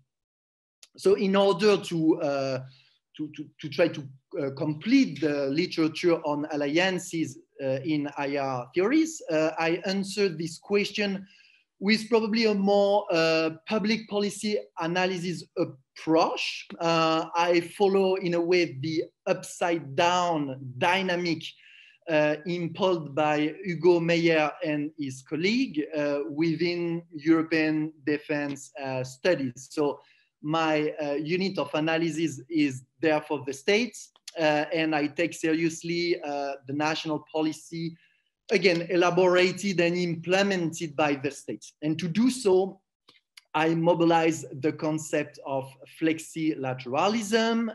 Flexilateralism basically defines the political strategy by which a state, so in that case France, right, mobilizes at the same time different types of interstate coalitions, bilateral, minilateral, multilateral, within NATO, outside NATO, within the EU, outside the EU, to address a global issue such as renewed great power competition perceived as a threat for the stability of the continent and the rank of France at the global scale. So in this approach, each cooperation, again, NATO, the Franco-American bilateral collaboration, PESCO, the European Defense Fund, etc., is interpreted as many policy instruments, another concept developed in public policy analysis, and used by the states, not the concept, but the instruments, to achieve its objective. It's by proposing a kind of big picture, right? An overall view, and thus reconstructing Macron's flexilateral strategy that it's possible, hopefully, to better understand France's relationship to the transatlantic arena. So to clarify my questioning in the light of this approach, my goal is to understand how Macron is crafting and implementing France's flexilateral strategy in order to avoid a strategic downgrading of France and to prevent it from becoming a junior partner of the US, of China, maybe both. So I'm going to briefly now present the results of this study by outlining the main features of France's flexilateral strategy under Macron and its effects. First, for Macron, NATO represents a policy instrument that is at once essential, insufficient, and constraining. It's essential because France is not in a position to conduct military operations alone. Think about Barkhane. And nor is France capable of ensuring Europe's collective security on its own. It's also insufficient because France insists on the US strategic priorities in Asia to face the rise of China. The result is a progressive disengagement of the US in Europe, and we must add a stable perception over time on the part of French elites that the main European strategic allies of the US are the UK, of course, but also think about the Biden speech last week or the week before, but also Germany, but especially not French, which is not necessarily contradictory with strong cooperation between the two countries, the US and France. It's constraining also because NATO does not offer an appropriate arena for bargaining for France insofar as the power relationships are asymmetrical and can only be favorable to the US, again, according to France, and unfavorable to France. In other words, the Europeanization of NATO is a strategy that's not considered credible in Paris. And the creation of the European Intervention Initiative by Macron in 2017 is a good example of this political statements. In short, NATO is a constitutive instrument, policy instrument of France's flexilateral strategy, without being the instrument on which Macron invests the most. Indeed, and thus, secondly, for Macron, it's the European instruments that should be valued, first embodied by the concept of strategic autonomy and European sovereignty, and the creation of the European, again, intervention initiative outside the European Union with Britain, and the activation of PESCO and the EDF within the European Union. So there are also the current negotiations on a major European armaments program. Think about FCAS, the future tank, and the Eurodrone. So to put it another way, threatening European interdependence takes priority over strengthening a transatlantic interdependence in Macron's flexilateral strategy. Third, I would like to share with you some really brief comments about why Macron's flexilateral strategy has so far not produced the expected effects. While this part requires much more elaboration and detail, I list three main explanations. First, at the national level, Macron is trapped in a certain idea of France and in Gaullian political practices such as politicizing strategic issues. His speeches on the brain deadness of NATO or on his political will to create a European army, an idea he later dropped, are a good, I think, illustration of this. And this political practice, what Culpeper would call loud politics, has a negative effect on France's European allies and consequently weakness the implementation of the flexilateral strategy carried by Emmanuel Macron. In short, the effects of past dependency on national strategic culture.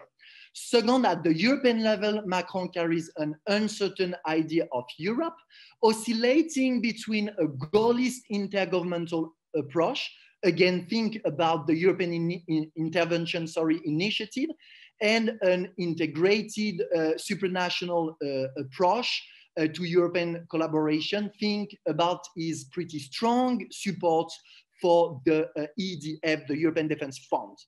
So this political ambivalence produces uncertainty among France's European partners who do not know whether Macron intends to defend France's leadership or Europe's collective security. Third, on the international level, Macron's bilateral initiatives, and more recently with the support of Berlin, vis-à-vis Putin's Russia, from the beginning of his mandate, have also generated incomprehension among France's European allies. I'm thinking of especially of the Baltic countries, but also of Poland, Norway, Denmark, and Britain. In conclusion, I have shown or tried to show that France uses a whole set of policy instruments to respond to the strategic challenges of the 21st century and to achieve its political objectives, starting with maintaining its rank on the international stage. This is what I call France's flexilateral strategy. Since 2017, Macron's action has been in line with his predecessors in terms of his use or practice of NATO, and at the same time has produced political changes by considering the threatening of European defense as a political priority.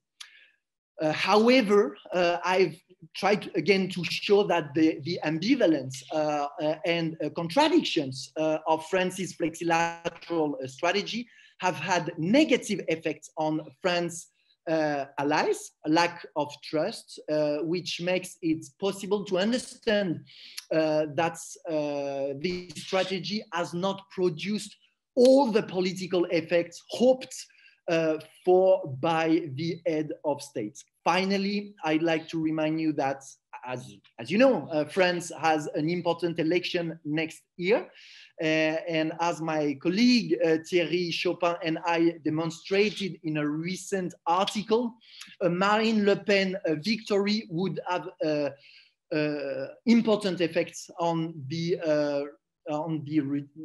redefinition of France's flexilateral strategy, and especially considering transatlantic relationships. Thank you very much for your attention. Thank you, Samuel. Thibaud, if you're ready. Yep.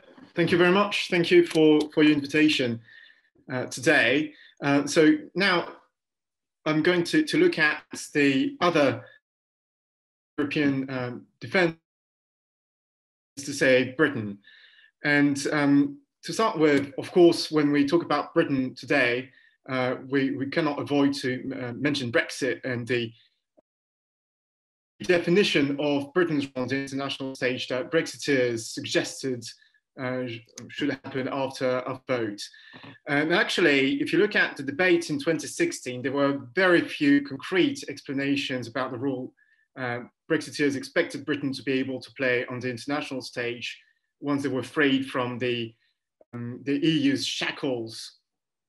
Global Britain is a slogan that was used by Brexiteers and later used also by Theresa May's government. But just like May's other infamous slogan, Brexit means Brexit, the definition of global Britain remains quite vague, or has remained quite vague until very recently, so as to encapsulate as many foreign policy objectives and priorities as possible.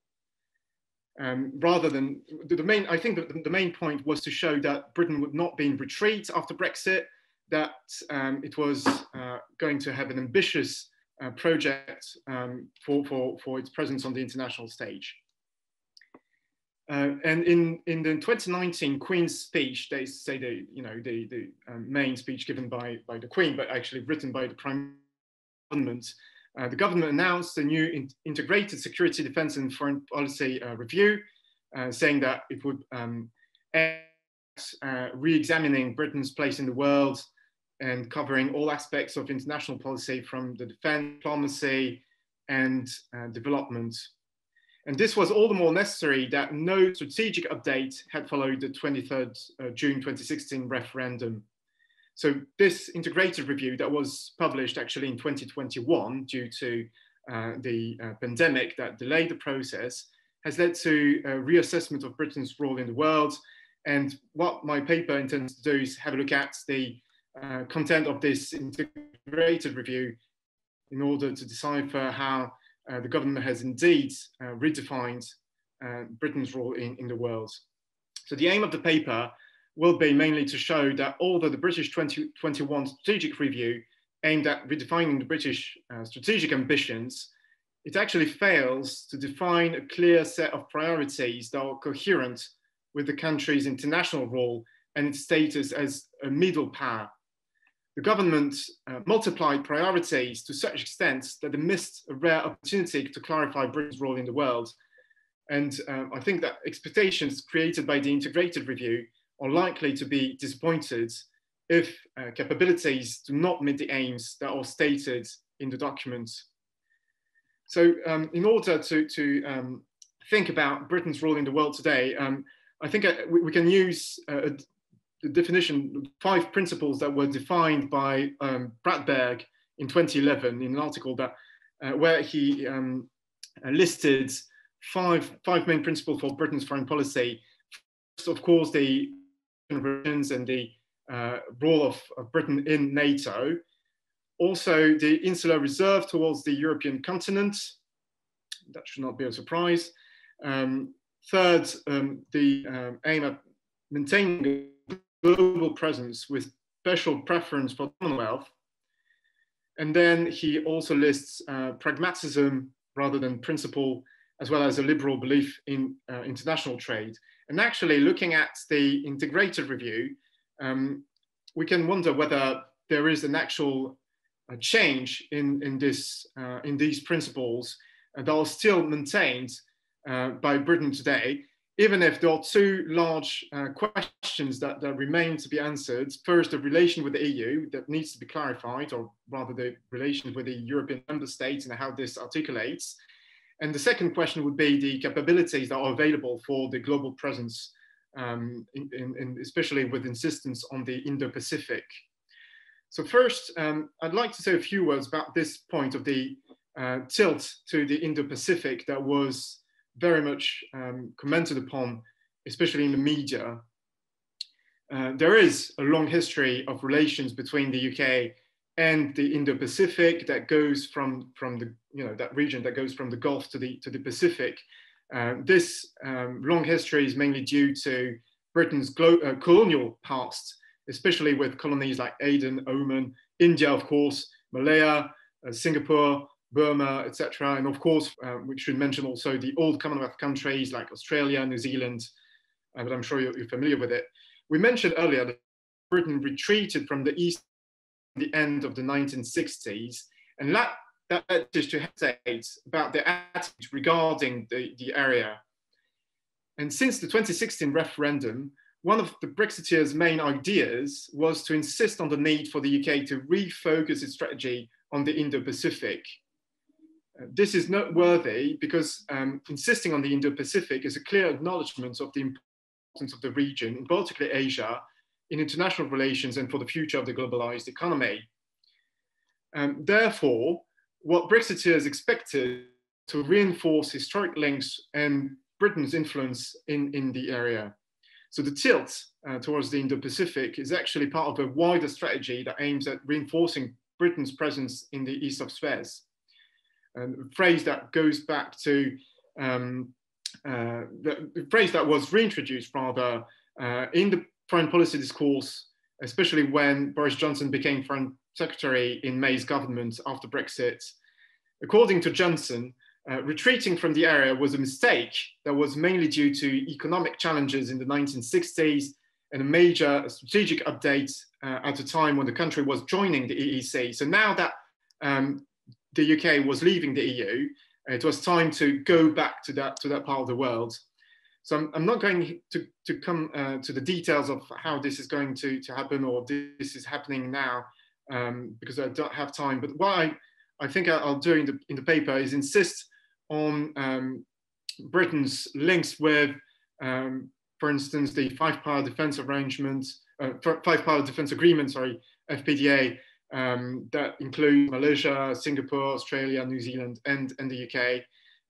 Also insist on the Five Eyes Intelligence Alliance, together with countries like Australia and New Zealand, of course, with the USA and Canada as well, but are not part of the region.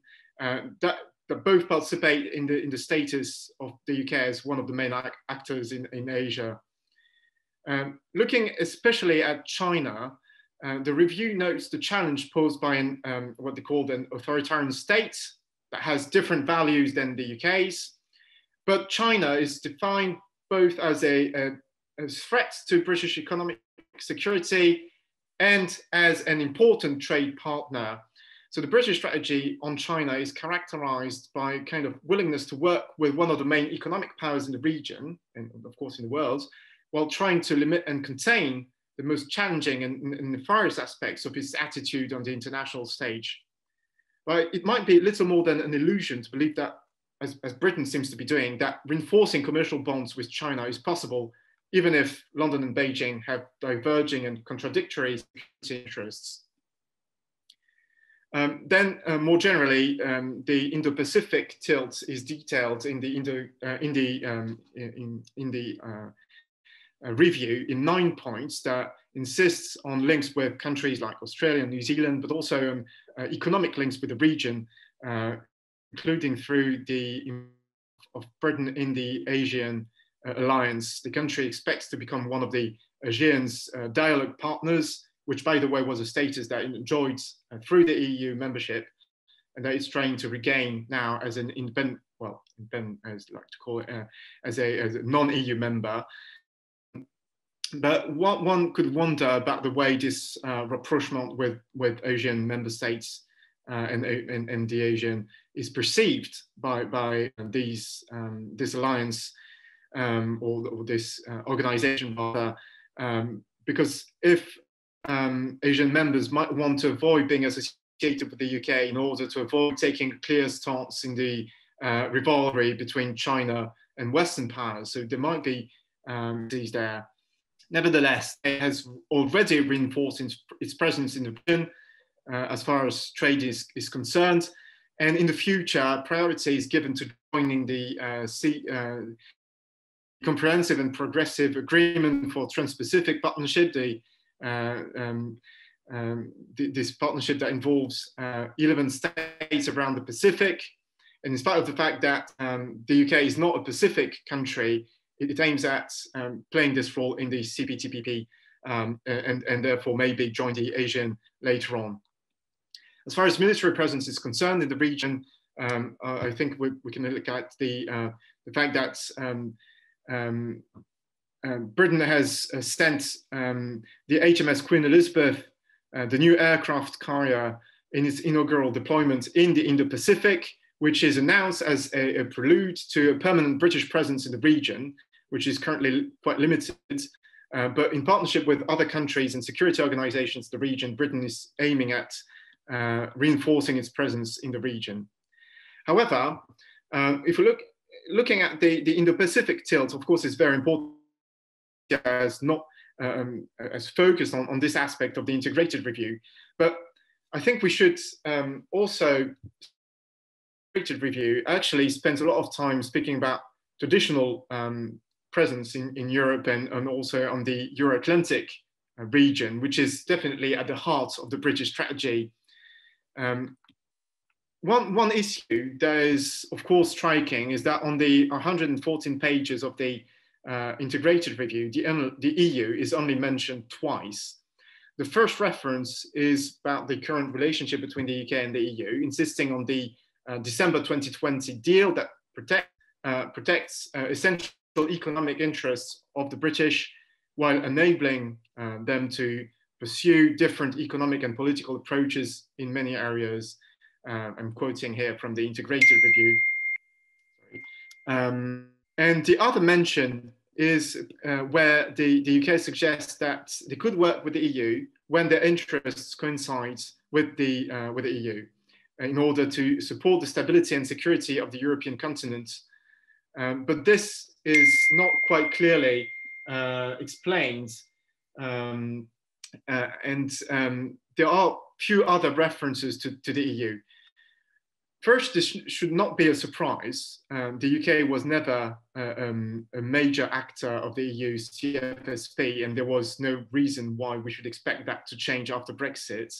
The British even refused to open negotiations on the topic of foreign and security policy in the run-up to this December 2020 deal. So the deal doesn't even mention the issue. But one can wonder what the lack of details about the relationship with the EU means in the integrated review, given the focus on the security of the Euro-Atlantic region in the same review. The review insists on NATO as the main organization for security in the region, and the UK is to be the leading European ally within NATO, quoting again from.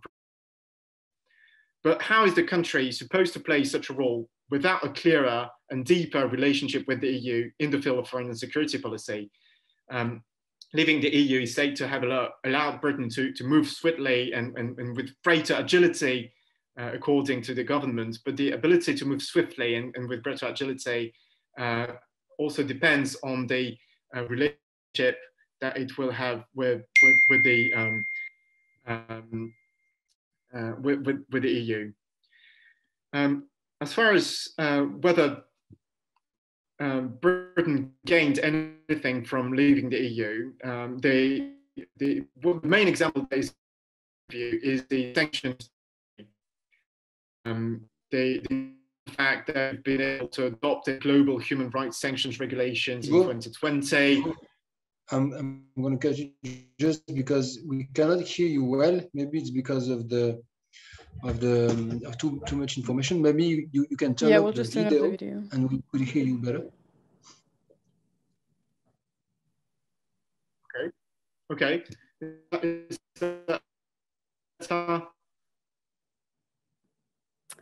Right now, it's not great. It was fine until 1 minute ago. Maybe try again. Yeah. Yeah. Well. Okay, it's good now. It says that my connection is not stable. So, well, I'll try. And well, no, it's good now. We can hear you. Okay. So yeah, I was talking about sanctions policy, which is the main example that is given by the government in order to show that they indeed gained from leaving the EU. And indeed, the country, the UK, was the first country to announce sanctions against, for instance, Belarusian leaders in September 2020. But one can wonder the efficiency of these sanctions if they are taken by a single country. And there is indeed a need to coordinate with Americans and Europeans to gain weight. And one can expect this type of coordination to be developed in the future. In other fields, the integrated review confirms the UK prefers informal alliances and partnerships with other formats and not always formal treaties. The review insists on the 5 Eyes, as I mentioned earlier, but they also insist on the bilateral partnership in Europe. So one of these partnerships is, of course, the main one is definitely based on the Lancaster House treaties of 2010 and the creation of a combined joint expeditionary force. But they also insist on Germany, with which the UK has a thriving foreign policy partnership. And the 3 countries, France, Germany, and the UK, together are part of this E3 instrument that is currently being developed. That is still very informal, but that could be led to play a much more institutional role in the future, especially if the promises of a EU strategic autonomy are not met. The UK also mentions other partnerships, including with many different European countries. And what they have in common, all these countries are listed in the integrated review. I'll spare you the list, but what these countries have in common is the values, free trade, and a commitment to transatlanticism, which is clearly underlined in the review.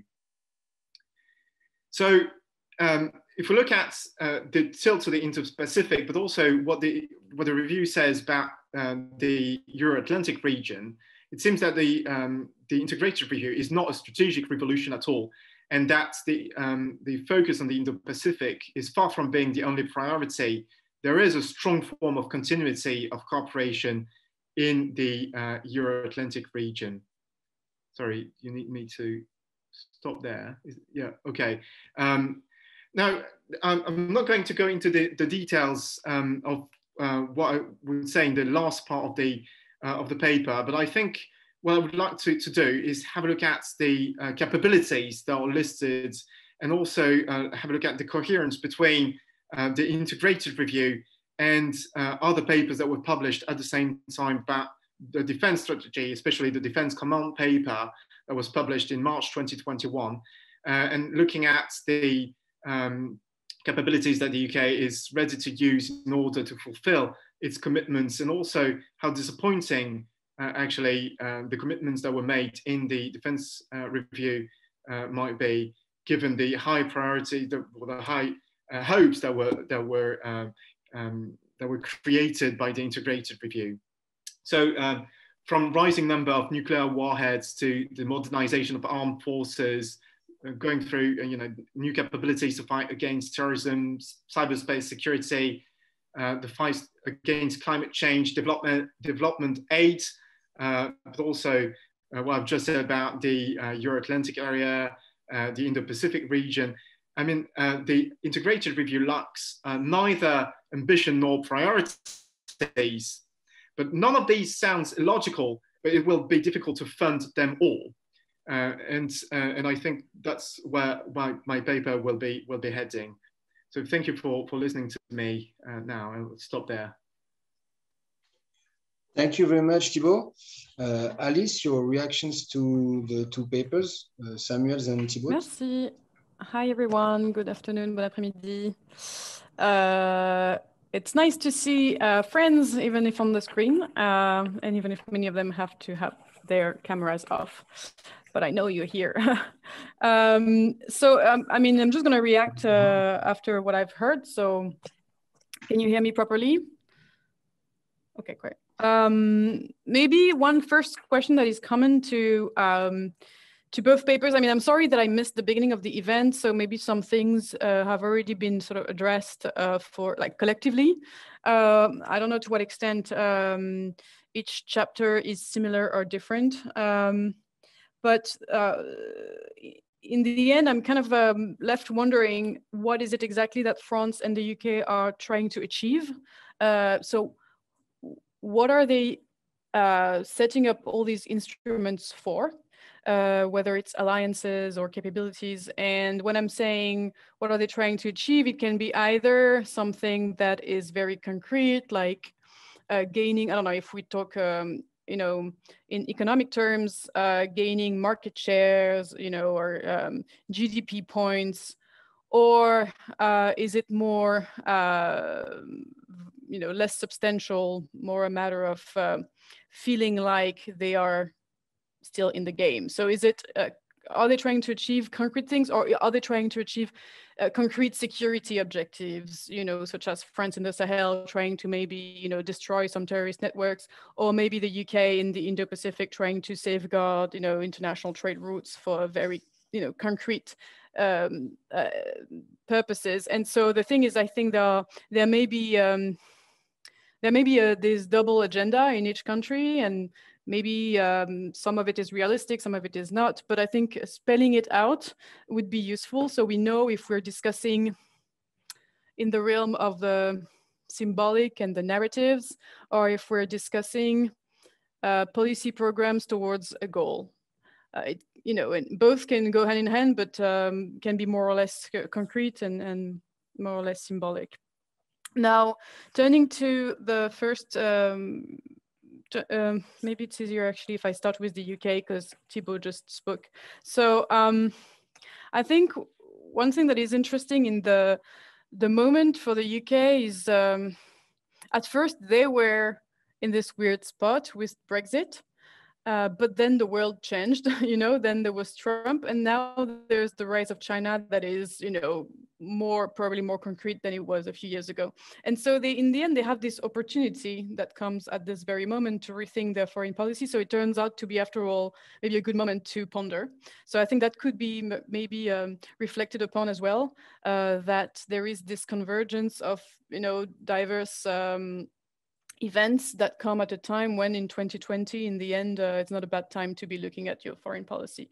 And I think something else that is interesting in the UK case is that when it comes to the great power competition between the US and China, there is always this difficulty for Europe, actually for the US and China as well, is how do you reconcile your security interest and your economic interest? And you talked about it a little bit, but I think it is magnified in the case of the UK because they are indeed as well in the situation where they have to renegotiate trade agreements. So it's the same way as, I think that adds to the fact that it is maybe even more difficult for the UK now to be rethinking its foreign policy because it's isolated outside of the EU, etc., and also in an international system that is less structured probably than it was 5 years ago. But at the same time, it magnifies what you want to observe. So I think even from the point of view of your own observation, you can see things being made in front of your eyes. So I think pondering on this specific context and moment in time for looking at British foreign policy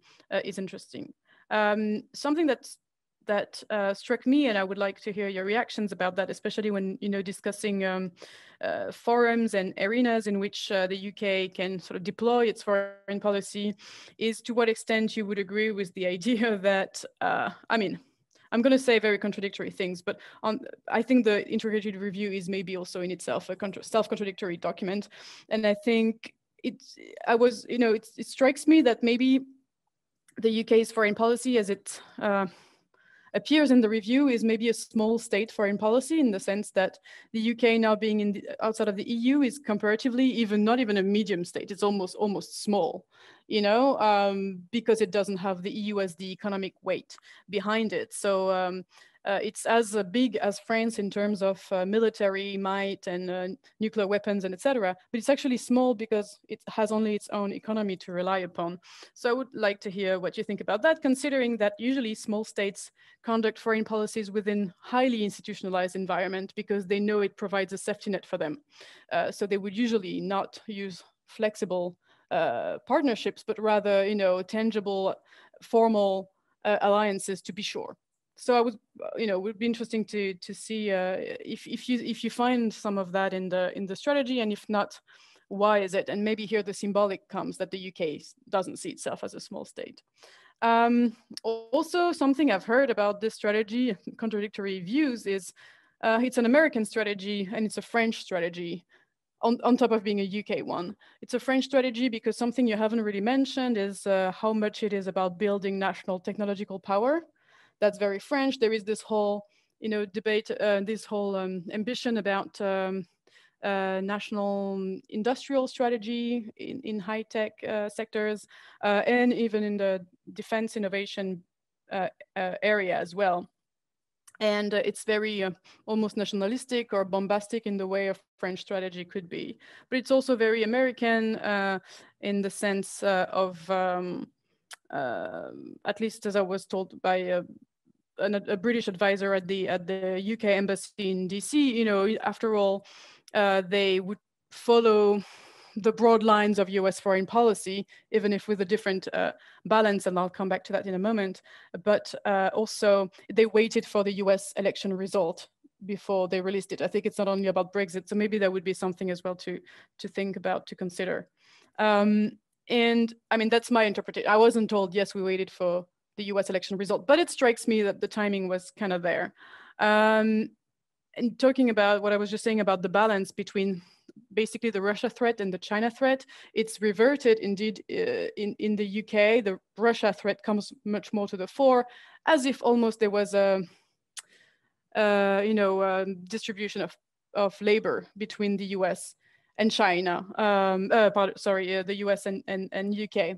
So the UK would deal with Russia and the US could deal with China. It kind of feels like a big brother, small brother. Would like to hear you maybe about that. And something that you haven't really mentioned, but I think it's maybe relevant, is the ongoing, I mean, they've been ongoing for a couple of years now, but the debates in the UK about China, how much of a threat it is, especially, 5G networks and things like that, and the whole Tugendhat hat group of MPs that is really, pushing for a hard line against China, and probably also with American allies, behind. So so that could be interesting to discuss as well. Moving back to Samuel's, I was mentioning the UK's, in the review, there is this whole building national industrial power and technological power. And I don't think I heard much in your presentation if the national level is any level of action for France in this, flexilateral strategy. I think you mentioned EU, NATO, and bilateral. I mean, obviously, if you're looking at the foreign dimension, but how does this maybe articulate with national efforts? And are there any national efforts? And I'm thinking here again, if we consider the UK, there is this big investment in national power to remain someone that counts. And here that links a little bit to the question I had earlier, which I also have for France, which is, you mentioned the goal is to avoid strategic downgrading. Maybe you define it in your paper, but I don't think you did define it in your presentation. So it would be useful to know, strategic downgrading, is it the official's discourse? Is it a narrative, or does it have tangible aspects to it? And also, is it deployed only externally, as in building bilateral alliances or acting within the EU or NATO, or as I was suggesting, is it also happening at the national level with, say, massive investment plans in certain sectors of the economy, etc. Because in the end, it's also about, you know, GDP and being an economic power as well. Something, as I understood, that you discussed this flexilateral policy in the transatlantic dimension, but at some point, I think you mentioned Russia and how it could be hurtful to Macron's efforts vis-a-vis European partners.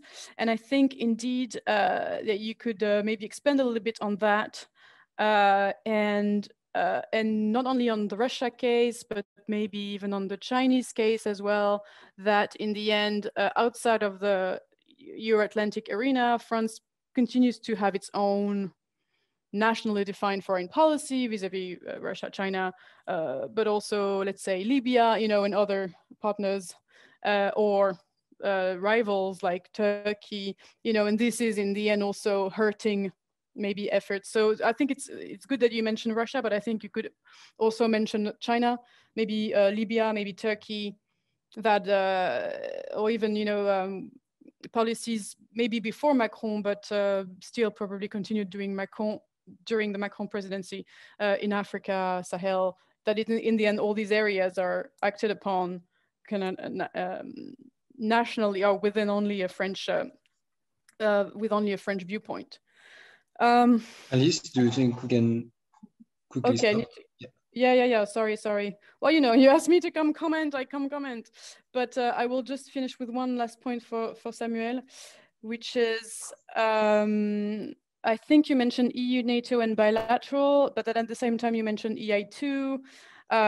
Generally speaking, maybe you could add a fourth category, EU, NATO, bilateral, and sort of new fora, or, you know, kind of like new creations of fora, whether it's EI2, but you have them as well in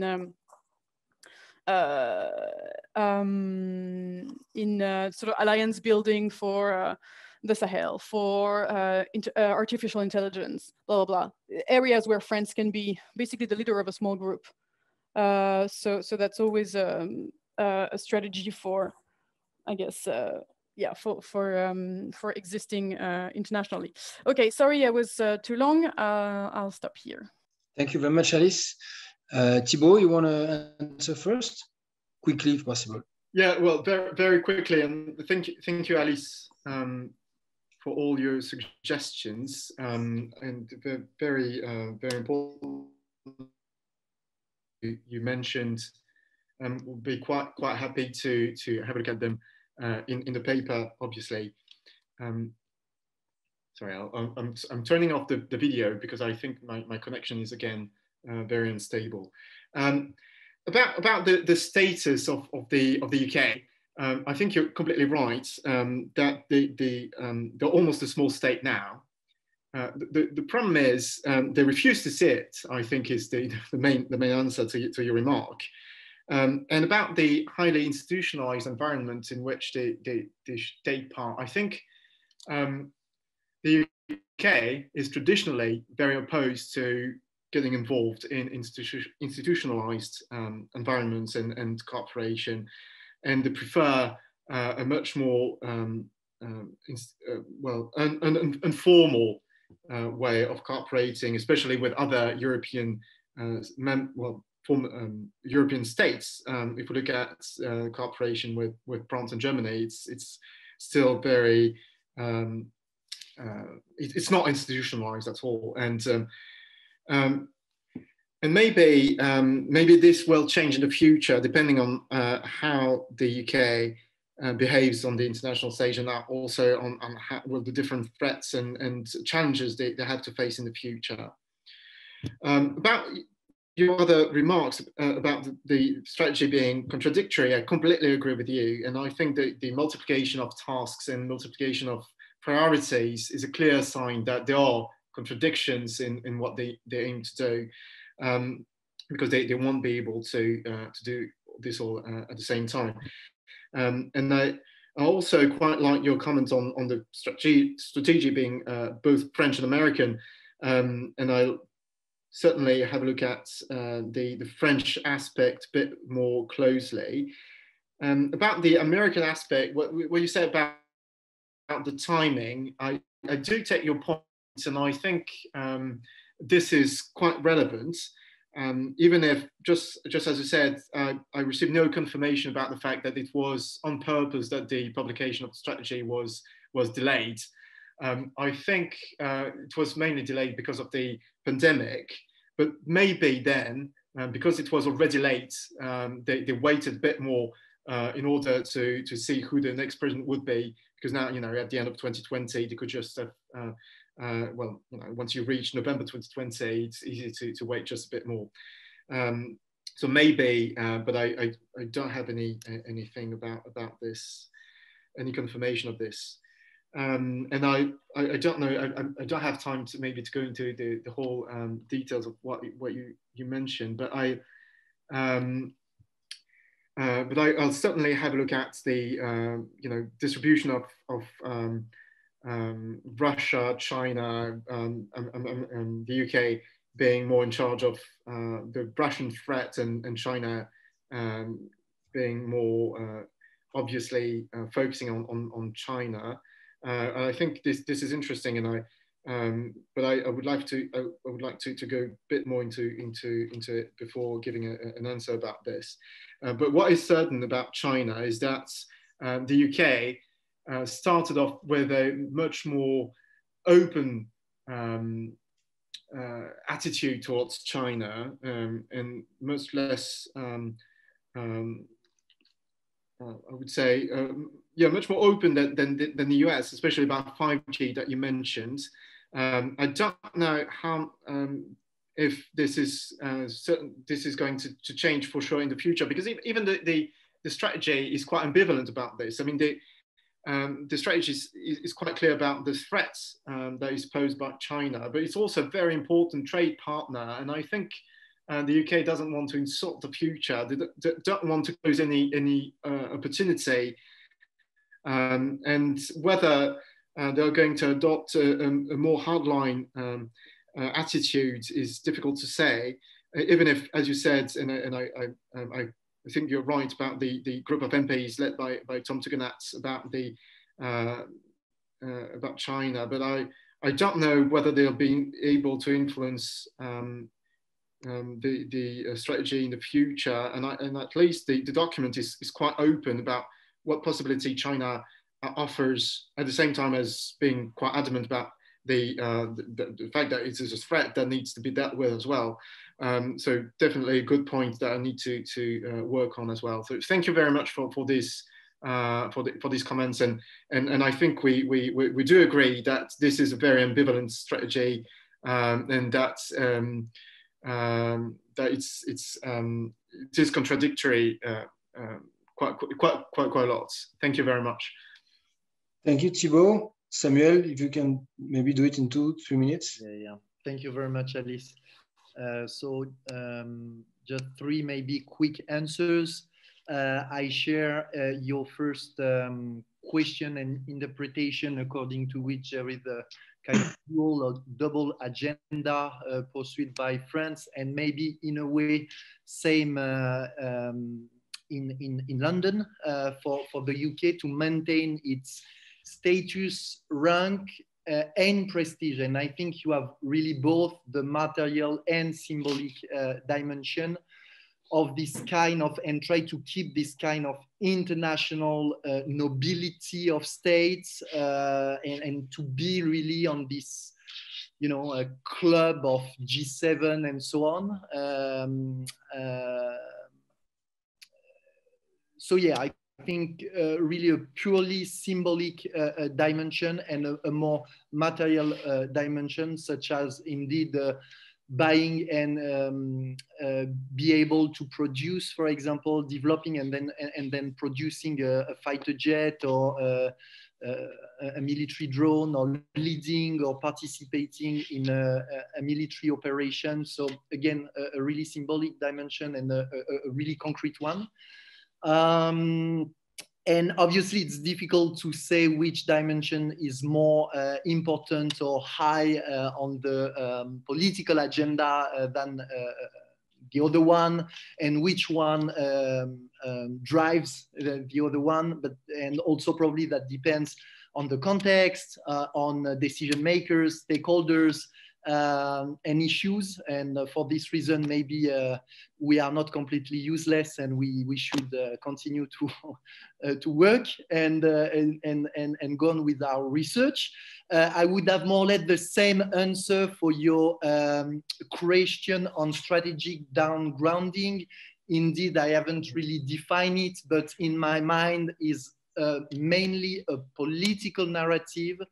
But again, with, as we know, thanks to constructivists, with some like concrete, real, strong perceptions. I mean, you know, real effect on political reality and at least real, you know, reality in the mindset of decision makers. And third, about flexilateralism, thanks again for your comments. Indeed, in the definition that I suggest, there is under the notion, and you know better than me, minilateralism, a way to integrate new fora, as you said before. And also the national dimension, the made in France or made in Britain product, if we think about the industry and the new tech, and the autarky in a way is an option of the flexilateralism. And I think it's pretty interesting to observe that especially French decision makers, usually when they speak about European strategic autonomy and the French one. And it's always the same expression, you know, the French and the European strategic autonomy. And for me, it's really at the core of the idea that I try to develop of this uncertain idea of Europe driven by Macron, but obviously is not the only one. And I do agree as well about the effect of Russia, but also China and other powers like Turkey. Obviously, that's another, I think, really important player. Thank you again. Thank you very much. Thank you to all of you, both speakers and discussants. That was super interesting. What I suggest is that we take a 4-minute break, and that then we could start our second panel on critical sectors. So welcome back, everyone. This is our third and last panel discussion for today. We're going to be looking at critical sectors in the transatlantic relationship amid great power competition. I'm Andrew Novo. I will be doing the chair, and we have Hugo Meyer as our discussant. I'll introduce each of the panelists before they speak, and then mostly leave it to them. So I have the easy part, and I get to sit back and enjoy the presentations. We'll try to keep it on time as much as possible. I know that there's a big game on later this afternoon. Hopefully the sweetness of watching England be defeated by Germany will soften the sourness for our French guests of watching France lose yesterday to Switzerland. So it's small joys in life. We might enjoy that.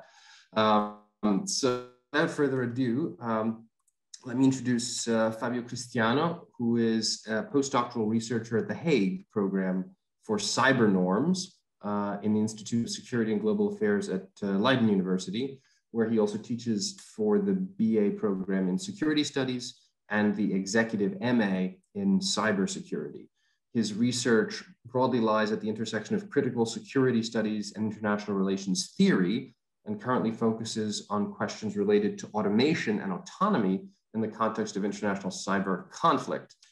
So Fabio, those are all very interesting and also topical subjects, which we hear about a lot. And so I look forward to you bringing some clarity to them for us and our guests. So over to you, please. Okay, thank you for the nice introduction. Hi everybody, and greetings from The Hague. I would like to start by thanking the organizers for the invitation, and I'm really excited to be part of this timely project and the idea of my contribution is really one of participating through a case that suggests optimism in terms of multilateralism and transatlantic relations. And the case which is the focus of my chapter is the UN process on cyber norms. Given the time available and also the novelty of my project for this chapter, my presentation is primarily focusing on the research design and the framework for my chapter. So I'm very much looking forward to your comments, to any type of comments that you might have. So my chapter is titled Beyond Facade, Multilateralism and Transatlantic Estrangement, the UN Process on International Cyber Norms. The aim of this chapter is to actually test two different hypotheses through the case of the UN process on responsible behavior in cyberspace, which is commonly referred to informally referred to as the UN process on international cyber norms.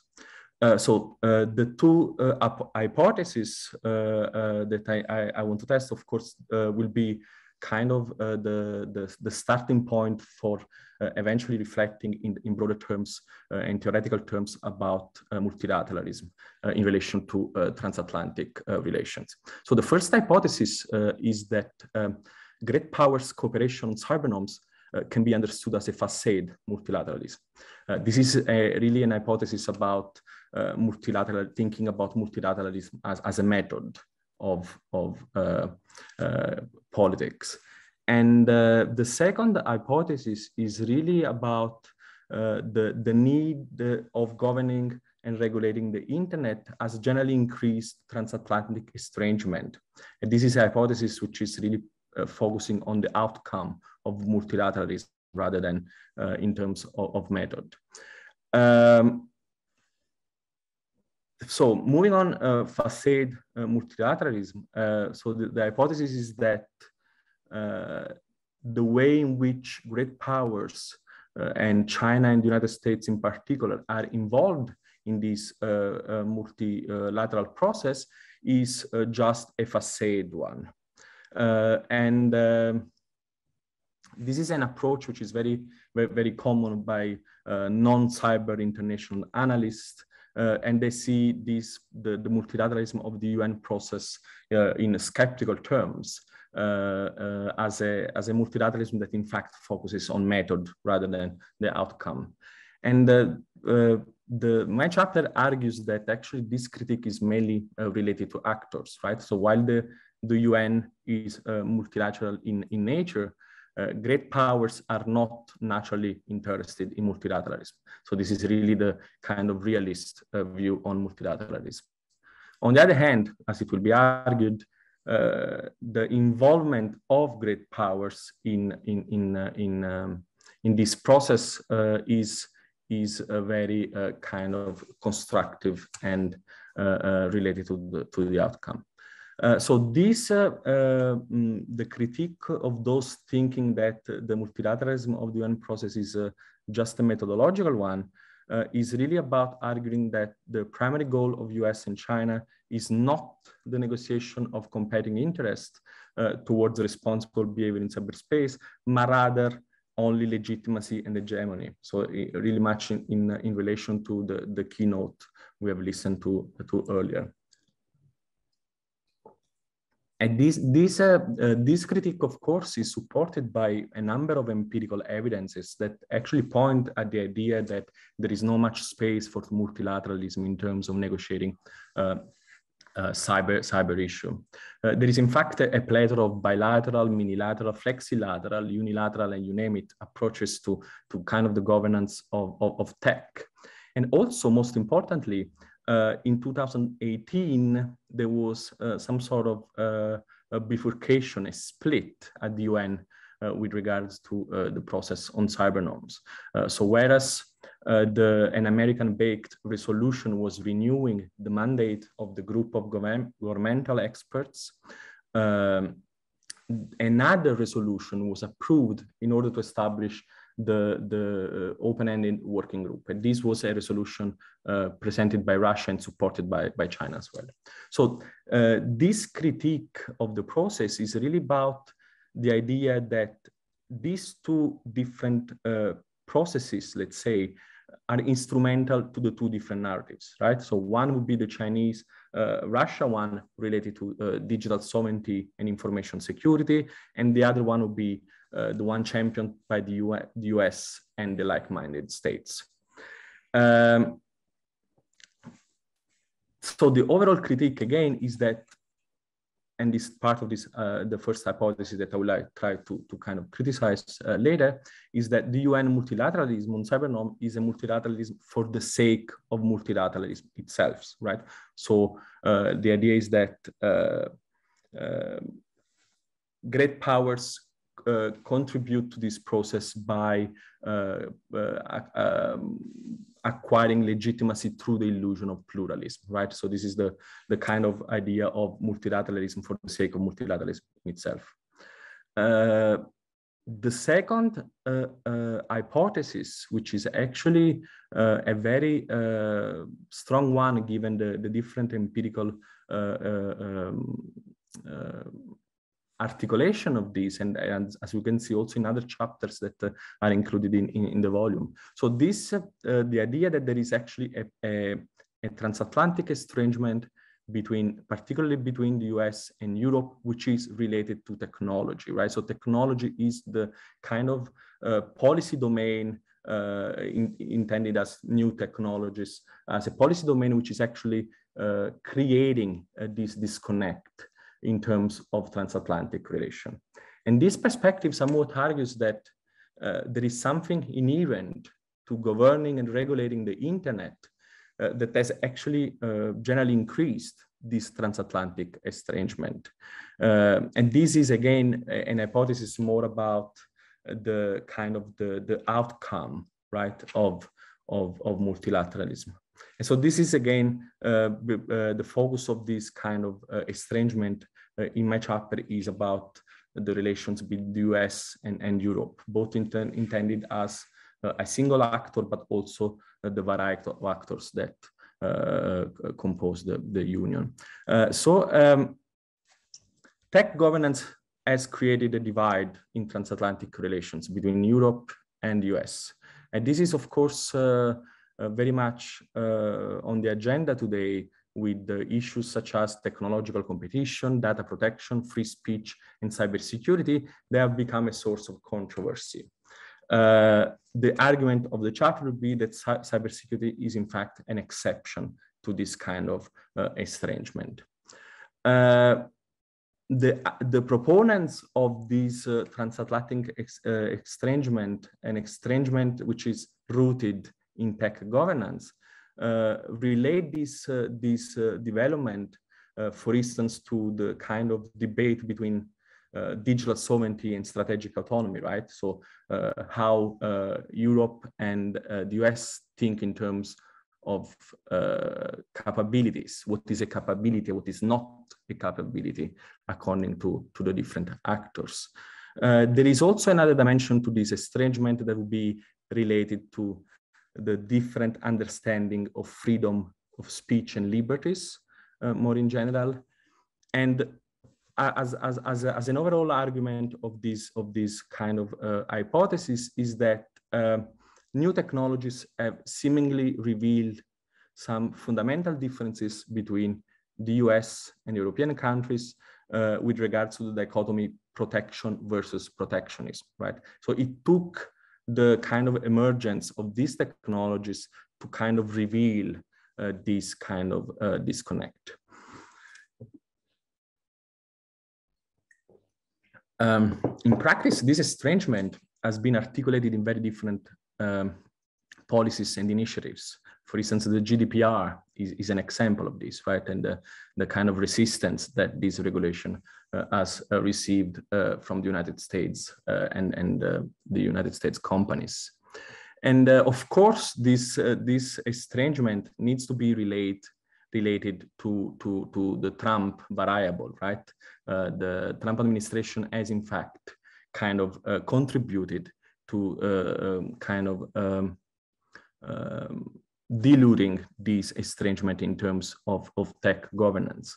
An example of this kind of estrangement as related to the Trump administration is the Chris Church call about terrorist contents, right? Which was actually primarily supported by New Zealand and France. And whereas the US did not join the call first, claiming a higher, let's say, higher perspective on freedom of speech and concerns on freedom of speech, this call has been now joined by the Biden administration, right? So this, in fact, pointed at the transition and the change of route in terms of transatlantic estrangement. On the other hand, this cannot be only understood in terms of the transition from the Trump administration to the Biden administration. For instance, the Biden administration has been applauding at the decision of the French Constitutional Court of invalidating the recent speech legislations, right? So it was seen as a moment in which kind of Europe was aligning to the US on these matters. Of course, this was not a political choice. It was done by a constitutional court, so it invalidates kind of the argument of the alignment. So taken together, all these kind of disconnects and different perspectives on regulations would point at the idea that there is something inherent to tech governance which has kind of advanced the estrangement between the US and the EU.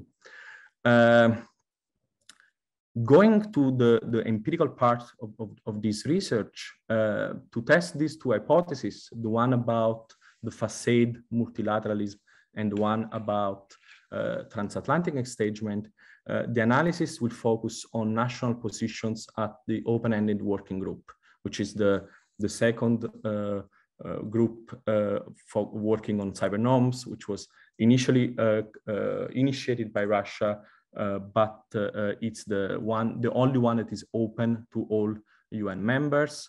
It kind of publishes all the positions and report and the negotiations, and it's open to all UN members. So in this way, this is a very much of a good case in terms of thinking about the broader dynamics at the UN on cybersecurity.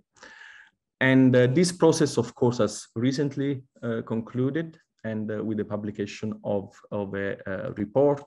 So it also kind of contains a very updated perspective of the different states on issues of cybersecurity and information security.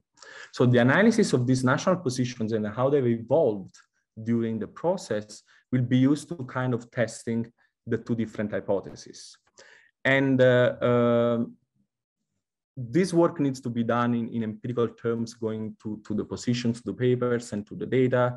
But having studied this process for a very long time, I've already kind of developed some sort of findings and ideas that I would like to present to you. But of course, these are need to be kind of better developed in terms of empirical analysis.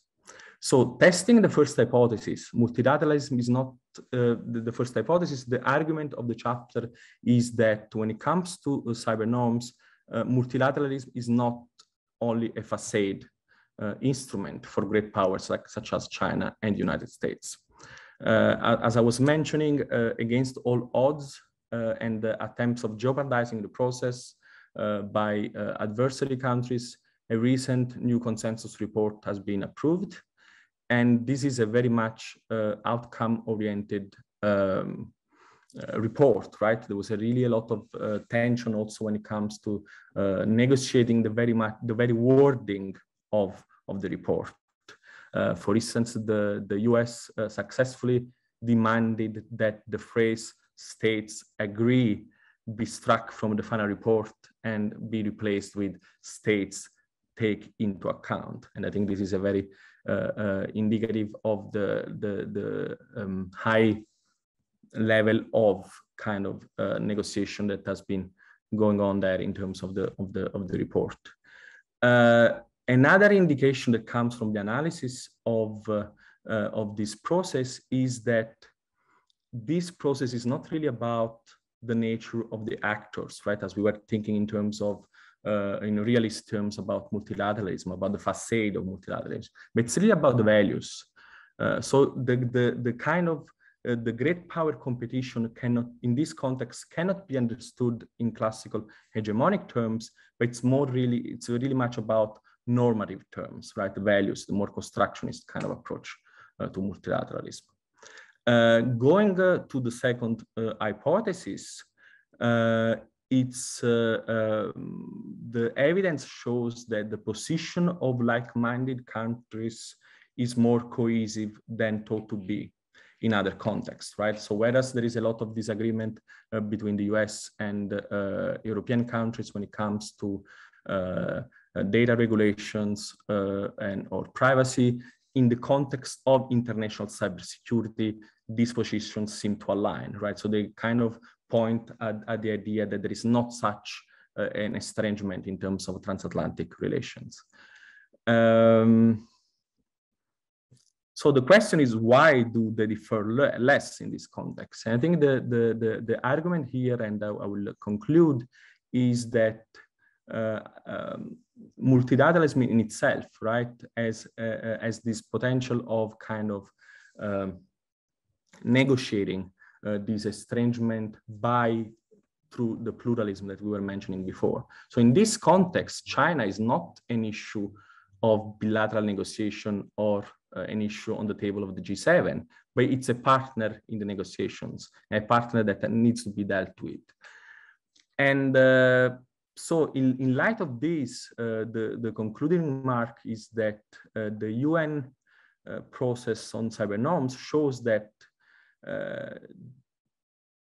multilateral negotiations are important, not only in terms of global governance, but also for negotiating transatlantic relations vis-a-vis adversaries. Thank you.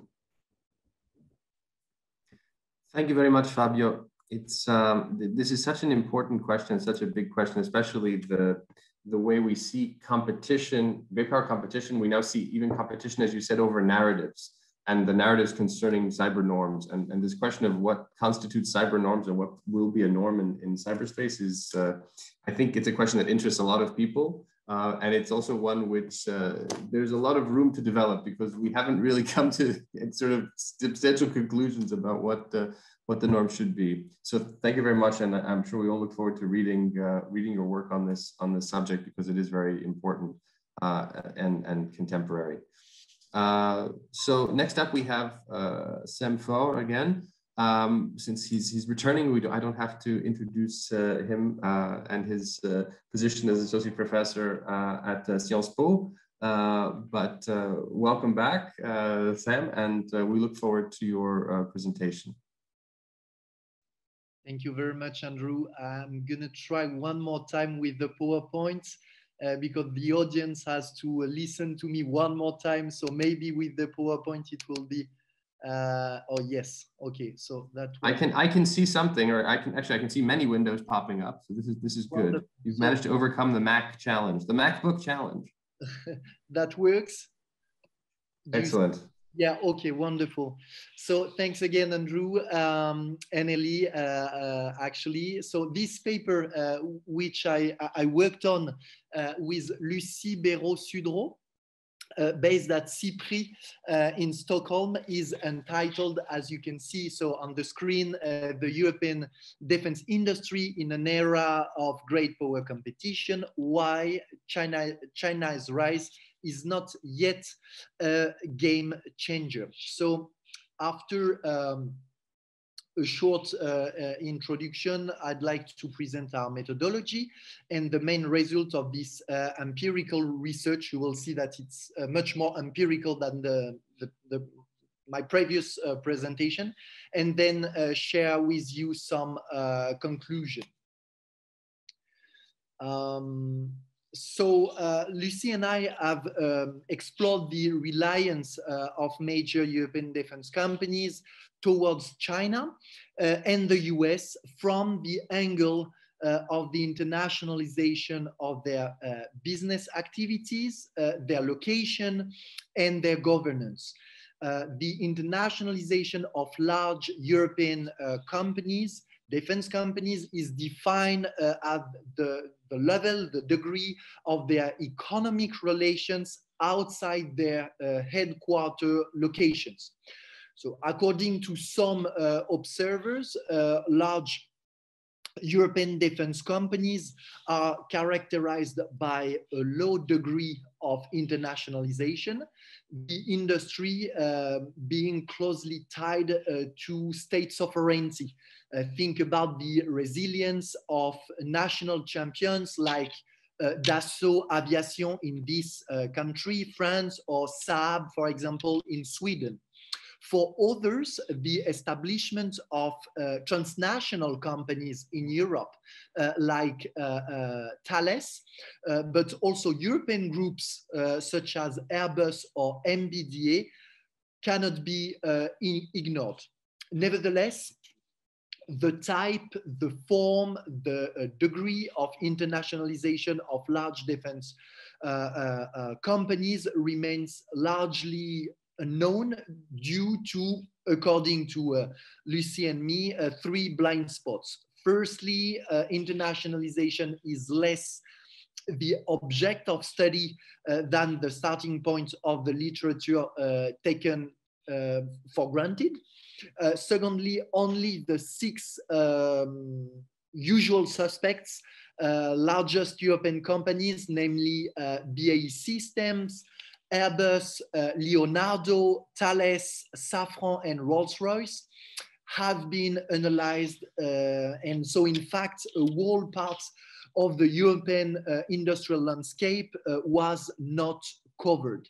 Thirdly, existing work does not address directly the dependency of European defense firms on China and the US. Attention is more focused on the Europeanization of the defense industry.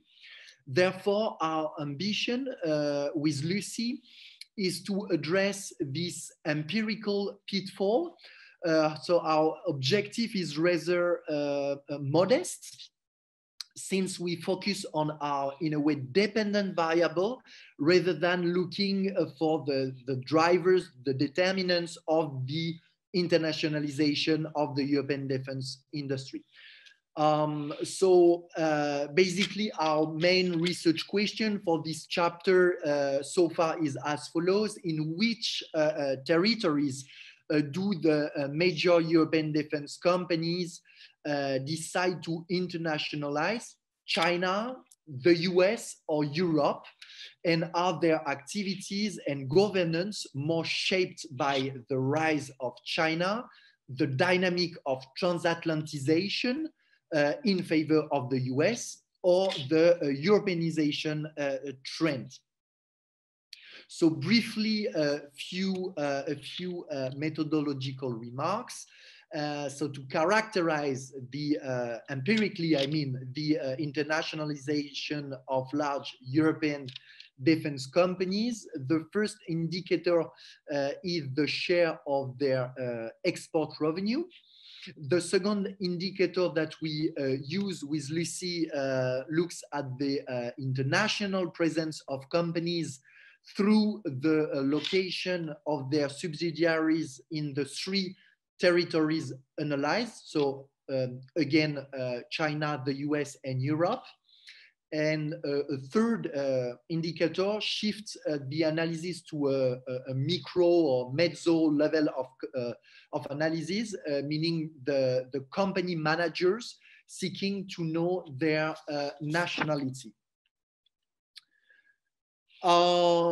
So to let you know as well that the three indicators are used to analyze the 28 largest European defense companies, and we use the main source of information for the analysis of these 28 firms if their annual activity report or financial statements.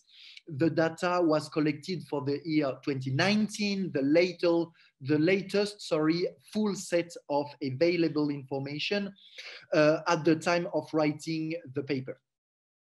So now let me present pretty briefly the main results, findings on the internationalization of European companies, first in China, then in the US, and finally in Europe, and each time through the three indicators that I have just presented to you. So about China, first, we observe a limited dependence on the Chinese markets. European companies whose production is almost exclusively military corresponded to a third of the cases studied, like BAE Systems, for example, on Naval Group, the French company, do not generate revenue from the Chinese markets. Indeed, the European Union implements an arms embargo on China since 1989. For other companies that are more dependent on sales of civilian or dual-use goods, the lack of available data likely mask a dependence of some of them on the Chinese markets, like Airbus with AVIC, a Chinese leading aerospace company, in the development and production of civilian helicopters. Second, the establishment of European companies in China is the exception rather than the rule. Less than half of European companies is present in China, meaning 9 out of 13 companies mainly produce civilian goods. These results confirm the correlation that the more civilian companies' activities are, the stronger its interest in accessing the Chinese market. The reverse is largely true. The companies whose income depends more on the sale of weapons are not established in China. Last but not least, there is an absence of Chinese leaders in the management of European defense companies.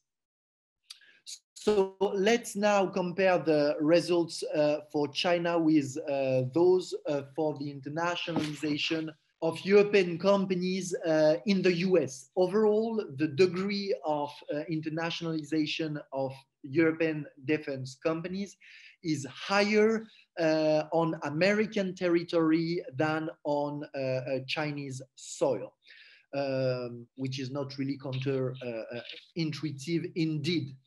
First, there is a greater dependence on the American market than on the Chinese market.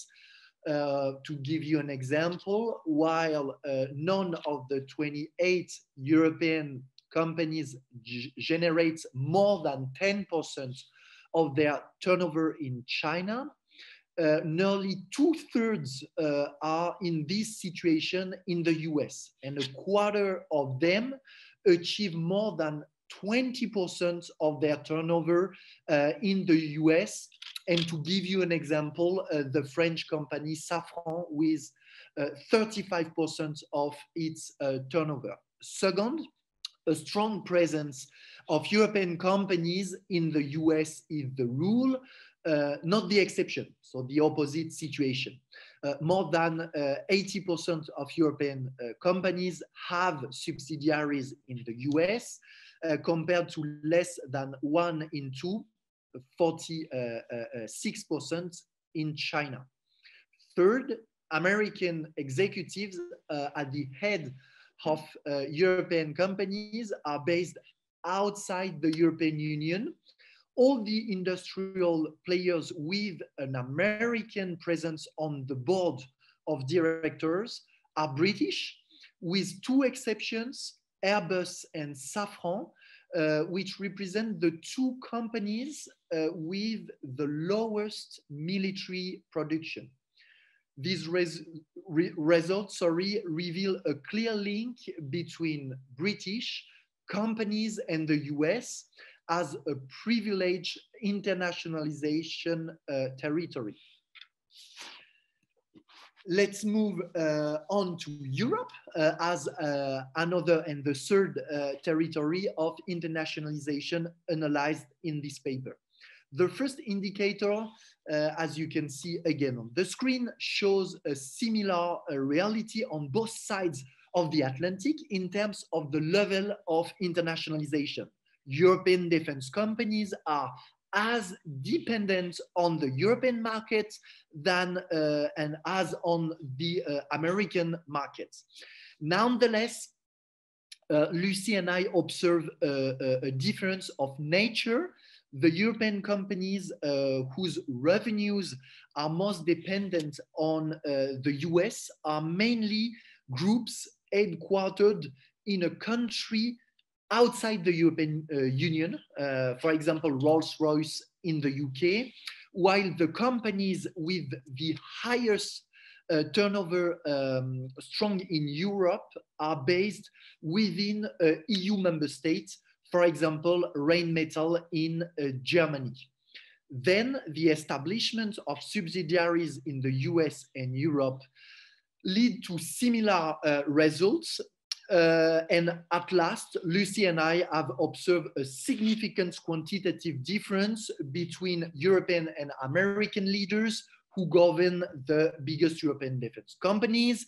There are 25 European leaders in 13 different companies, and there are half as many, that is to say 13 American captains of industry sit in 8 European groups.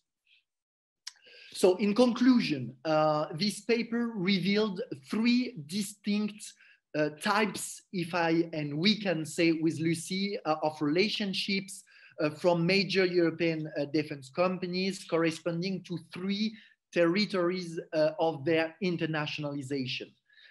China's political and military rise has not yet been shown to produce increased dependence on European defense companies.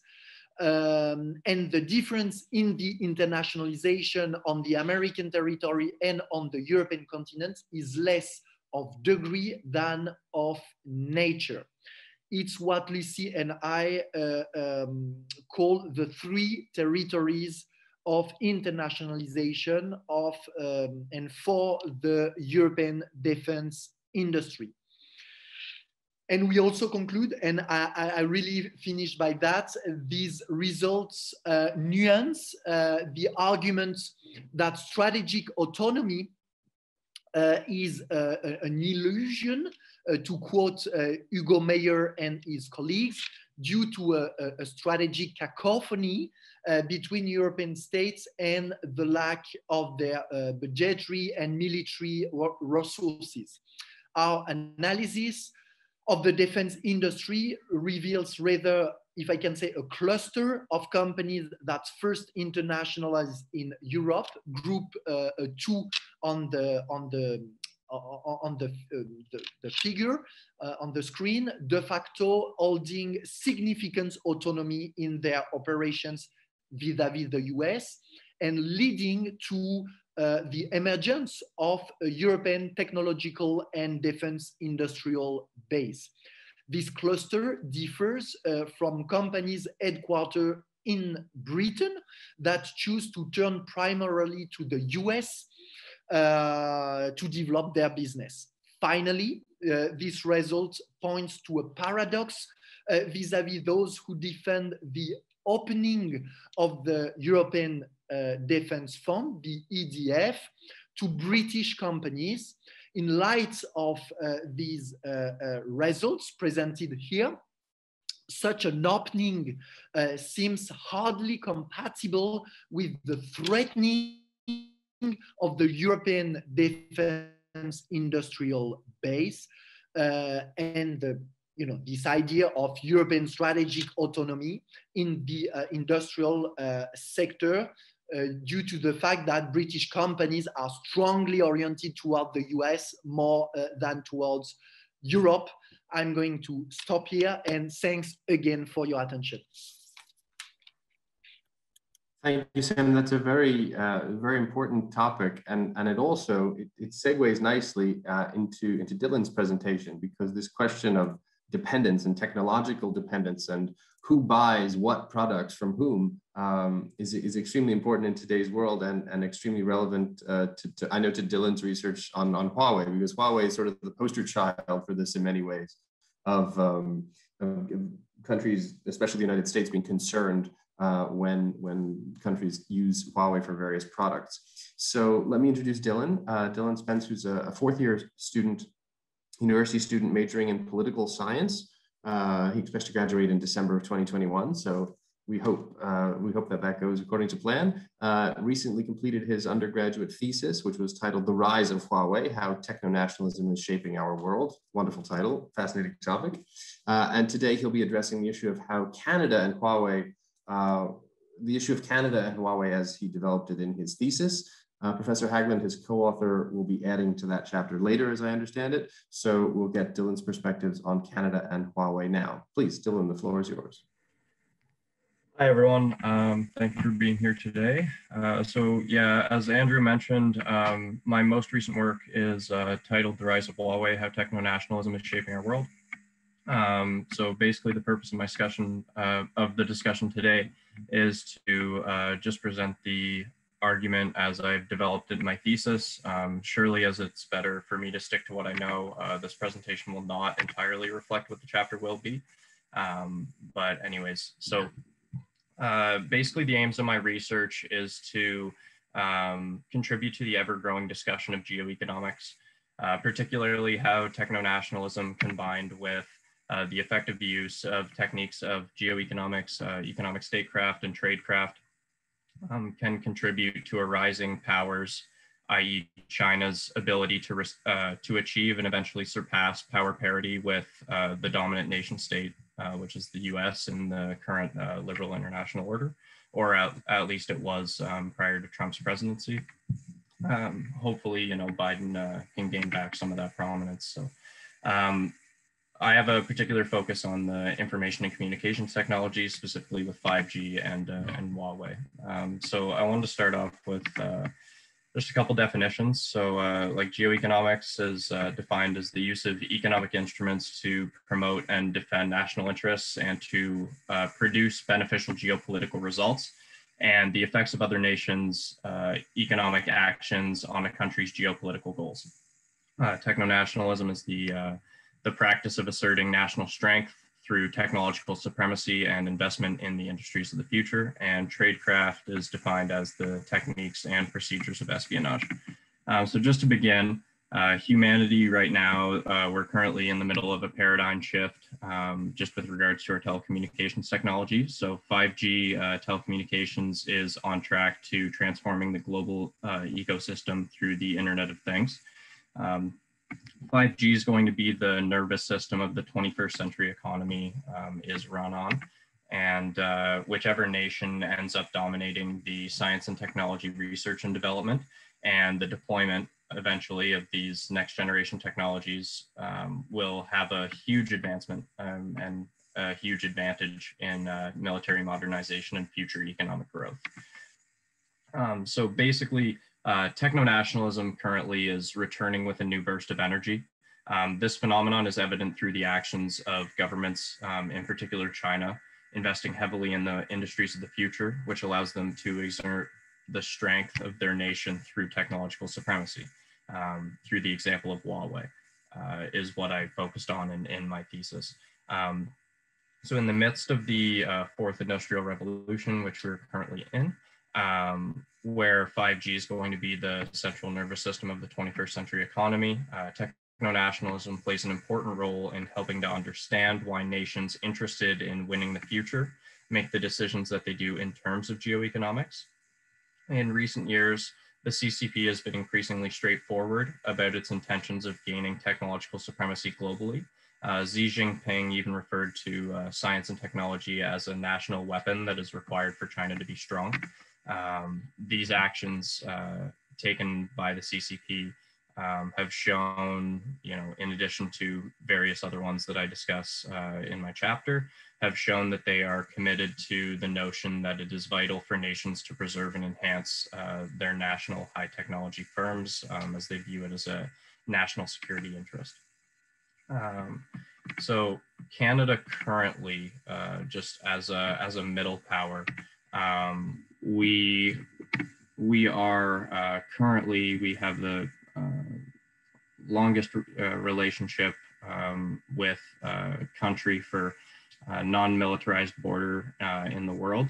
Canada and the US have a very unique relationship. The US received just over 70% of our exports in 2020, whereas China received 4.4. So geoeconomics by the US has a tendency to affect Canada much more than the geoeconomics of China. However, this has not stopped China from trying.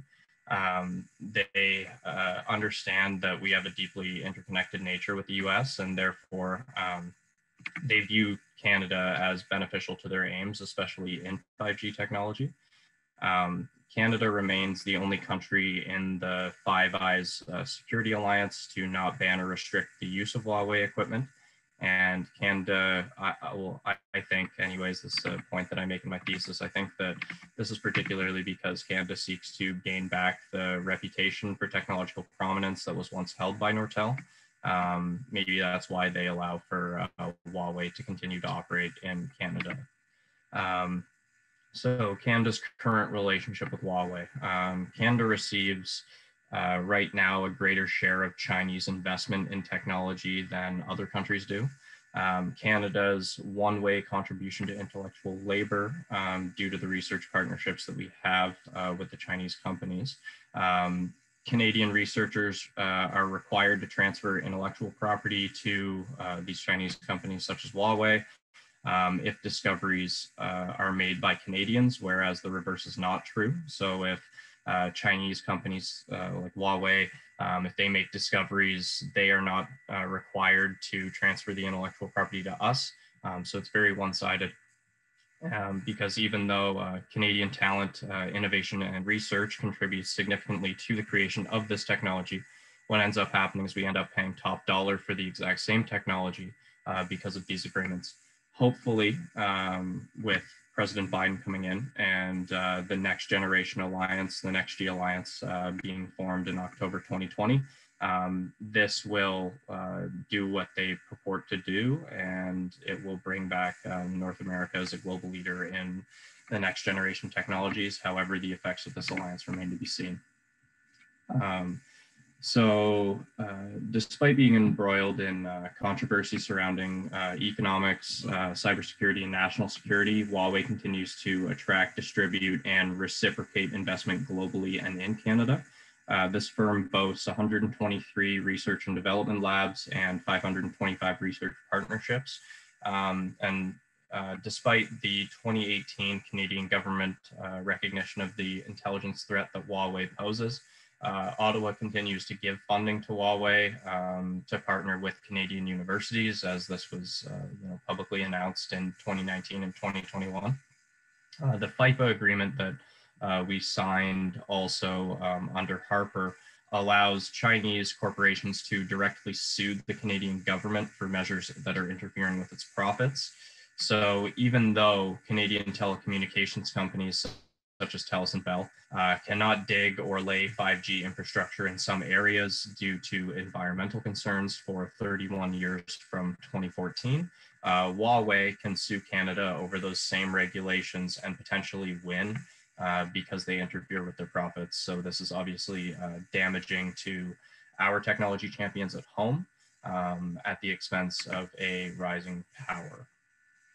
So Another important note is that Nortel Networks Limited, which was our technology giant back in the 90s, they once boasted 70% of the world's telecommunications traffic flowing through its equipment and infrastructure.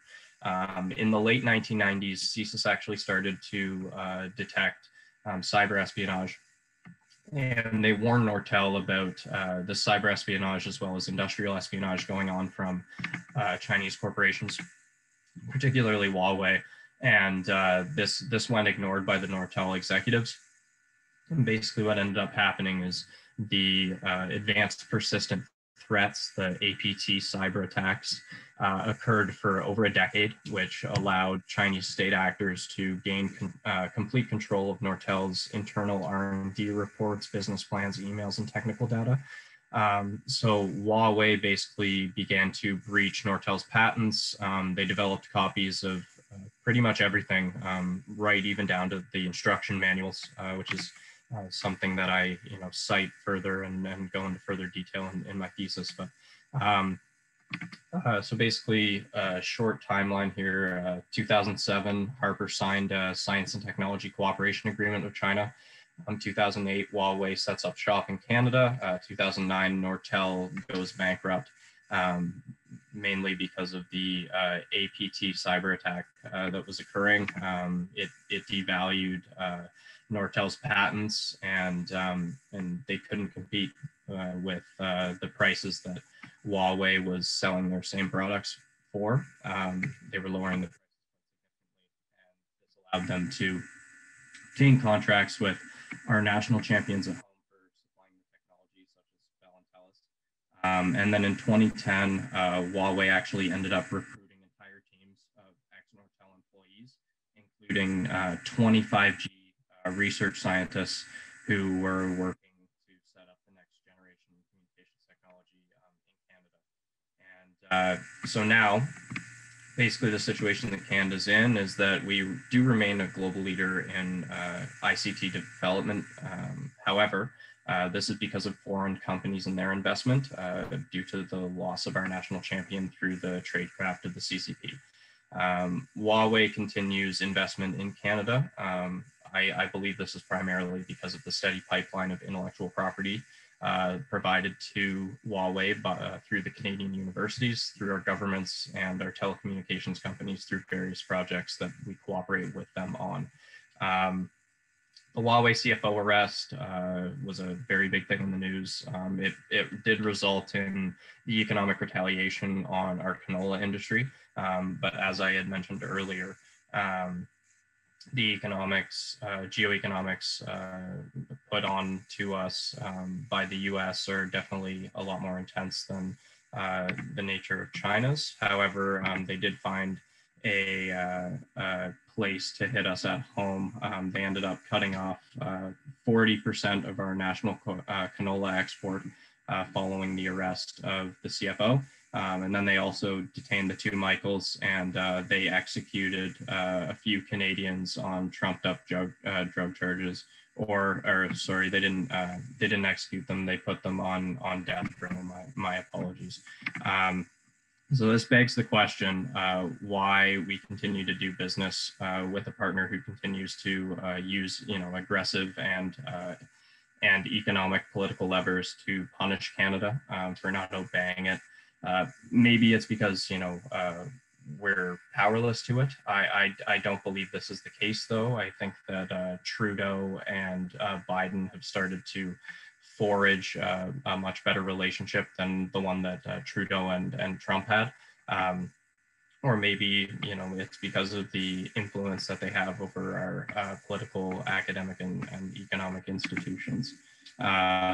So more recent action from the Canadian government and calling for action from the U.S. We're trying to rely on our friend to help us out. And yeah, so there was a statement by Biden. He had said that human beings are not bartering chips. So he was calling for China to release the two Michaels. This is a classic example of us leaning on the U.S. for support.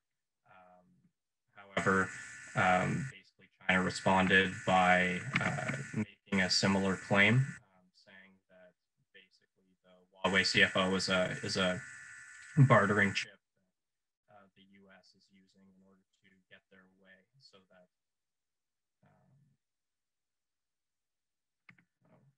yeah, sorry, I just saw that there was a little bit of problem with my audio there, so hopefully the shutting off of my video it improves it there. So so yeah, I was just saying that basically yeah, Trudeau, he recently called for China to, or Trudeau's industry chief recently called for Five Eyes action on China. So, and Biden recently actually, like at the start of this month, did prohibit US investment in 59 companies allegedly tied to the CCP military and surveillance. So hopefully with Biden making these moves, we'll be able to see a little bit of a drop off in the global market gain by Huawei, allowing for the Next G alliance to actually achieve its purported goals. And so basically this new form of techno-nationalism has created a bifurcated world order where countries who value the rule of law attempt to build innovation capacity on the basis of international intellectual property protection, and autocratic countries attempt to circumvent such protection through technology acquisition by any means possible. So basically, maintaining global leadership in the liberal international order during and following the Fourth Industrial Revolution will rely heavily on our ability to protect our intellectual property through comprehensive cybersecurity measures. The UN on March 18th, they did unanimously agree to advancing peace and security in cyberspace. So perhaps this will end the coordinated state coordinated state-sponsored cyber attacks. However, the effects of this remain to be seen. So yeah, that's my presentation. Thank you for listening, and yeah, special thanks to David Hagelin for putting me onto this topic. I've learned a lot, and I look forward to working with you all for this chapter. Thank you very much, Dylan. I think there are very few things that people want to know more about than Huawei these days and its relationship with various actors in the United States and Europe, and of course across the world.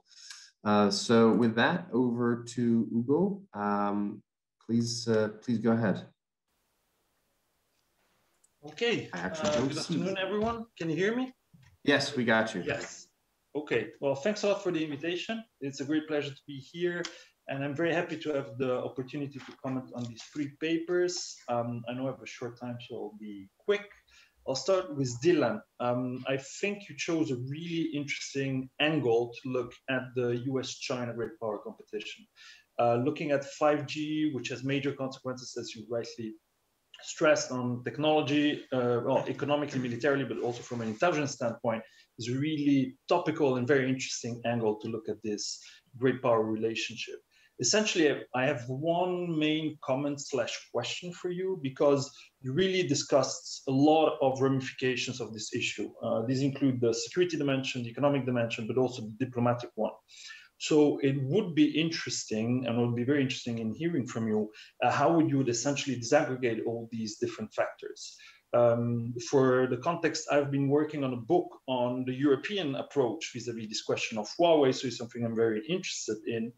And so if you look at security, for instance, one could argue that, well, the concern is on the threat to the integrity and availability of systems, but at the same time, it's not a threat to intelligence sharing with Five Eyes and others, because most sensitive information are not passed through the 5G networks, of course. Then you have the economic dimension, and the position of countries there depends on their degree of dependence on China and on Huawei in general, because replacing Huawei takes a lot of time and money. And then, of course, as you very interestingly discussed, it also depends on the relative pressures and threats from both Beijing and Washington. So it'd be really interesting to sort of contextualize the whole debate using these three dimensions.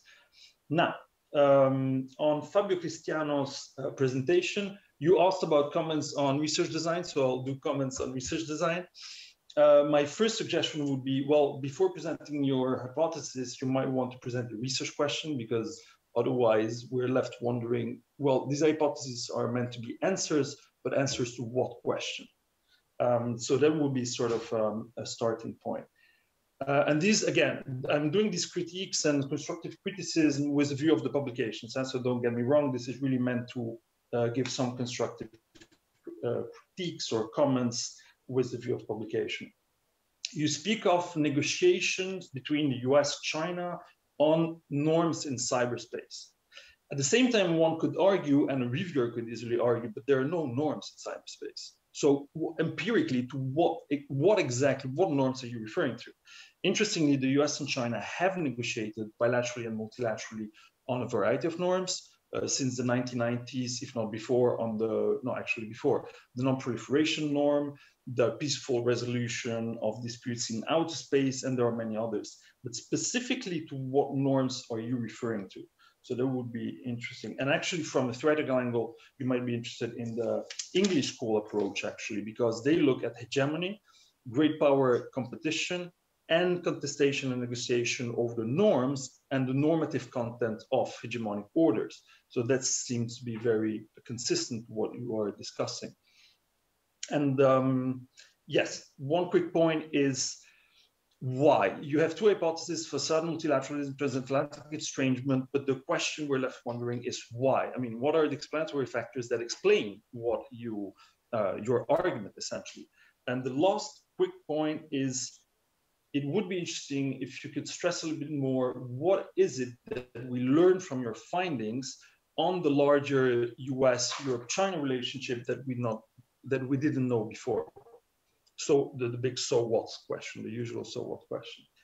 Finally, on Sam and Lucie, very interesting paper. So this is, I have read this paper with a lot of interest, empirically very rich. It's also an interesting angle into the US-Europe-China triangular relationship.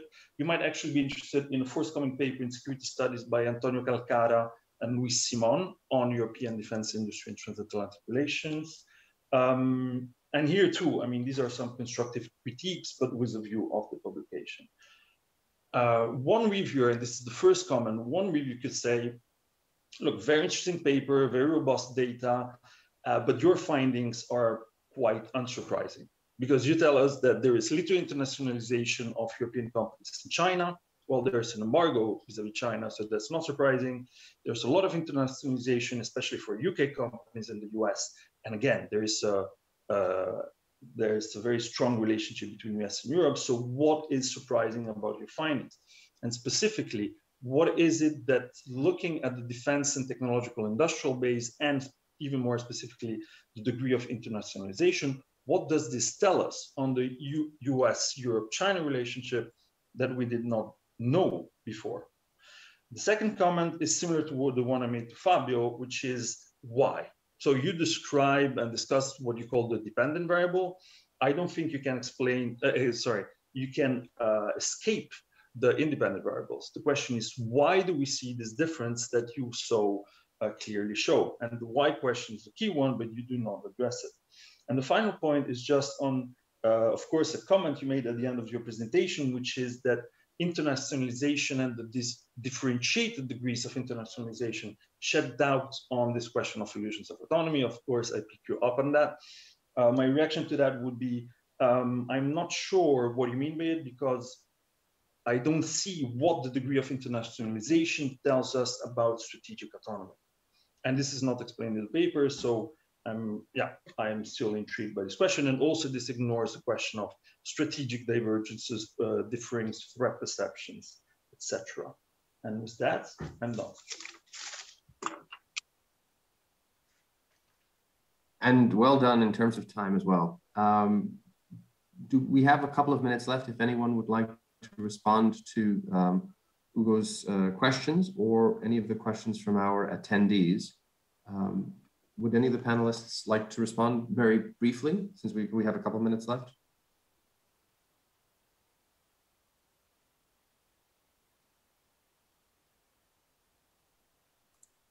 Perhaps raising your hand in the chat. Ugo, your questions were so forcefully articulated that they're hesitant to answer them, or they want to think on it a little more.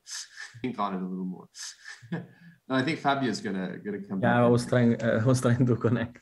No, I think it's thanks for the feedback, and of course this is very much of a work in progress. So I really welcome the suggestions in terms of research design, and it's very I think very useful also to think in terms of the other ways in which there have been agreements between Russia and China, not necessarily in a multilateral fora. So I think that's very interesting. For me, the interest is about the idea that there is something specific about internet and digital technologies that kind of creates this sort of transatlantic estrangement. But yes, it's very good to think in terms of those, and also in terms of the research question before the hypothesis. So thank you.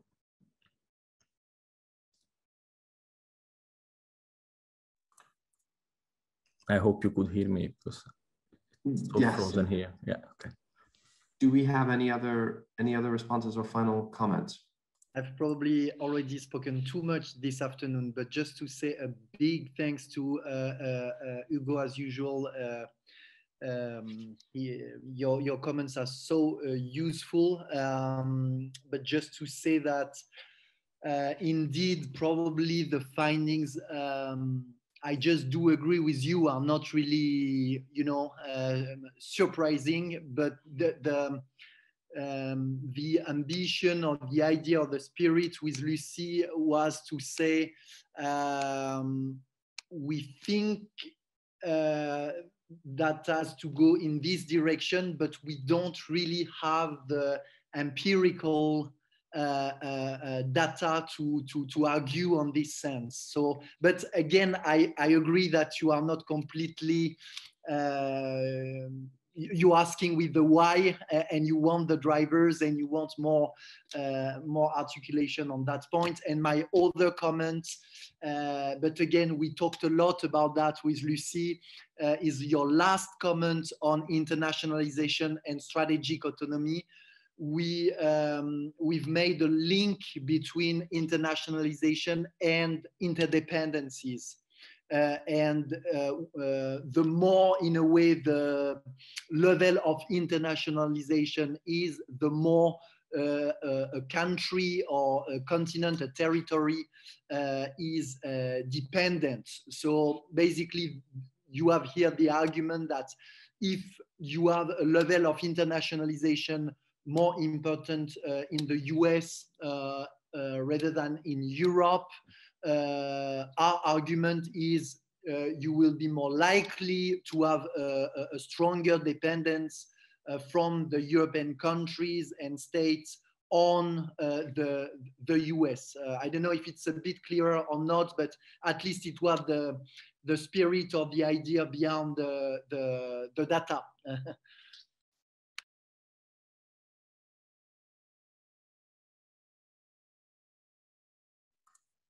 Trying to unmute myself is a constant challenge. So let's, we are on time, which is wonderful. I know people have places to go. You've been very kind in giving us your time for this event. It was a pleasure to see all of you, meet some of you virtually and see some of you again. We look forward to continuing to work on this project, to get together. And it's been a pleasure to thanks to everyone who attended the event. We look forward to engaging with you if you have particular questions about our work or about our project as well. And with that, I'll just send it back to Elie for a final goodbye. Yes, thank you very much to all of you, both speakers and discussants, and also, of course, in the audience. So this is a workshop. I'm taking to the audience right now. So if you've been interested in today's work, you might be even more in the book that will be published hopefully next year about it. So stay tuned and we will give you some news about it. Thank you very much.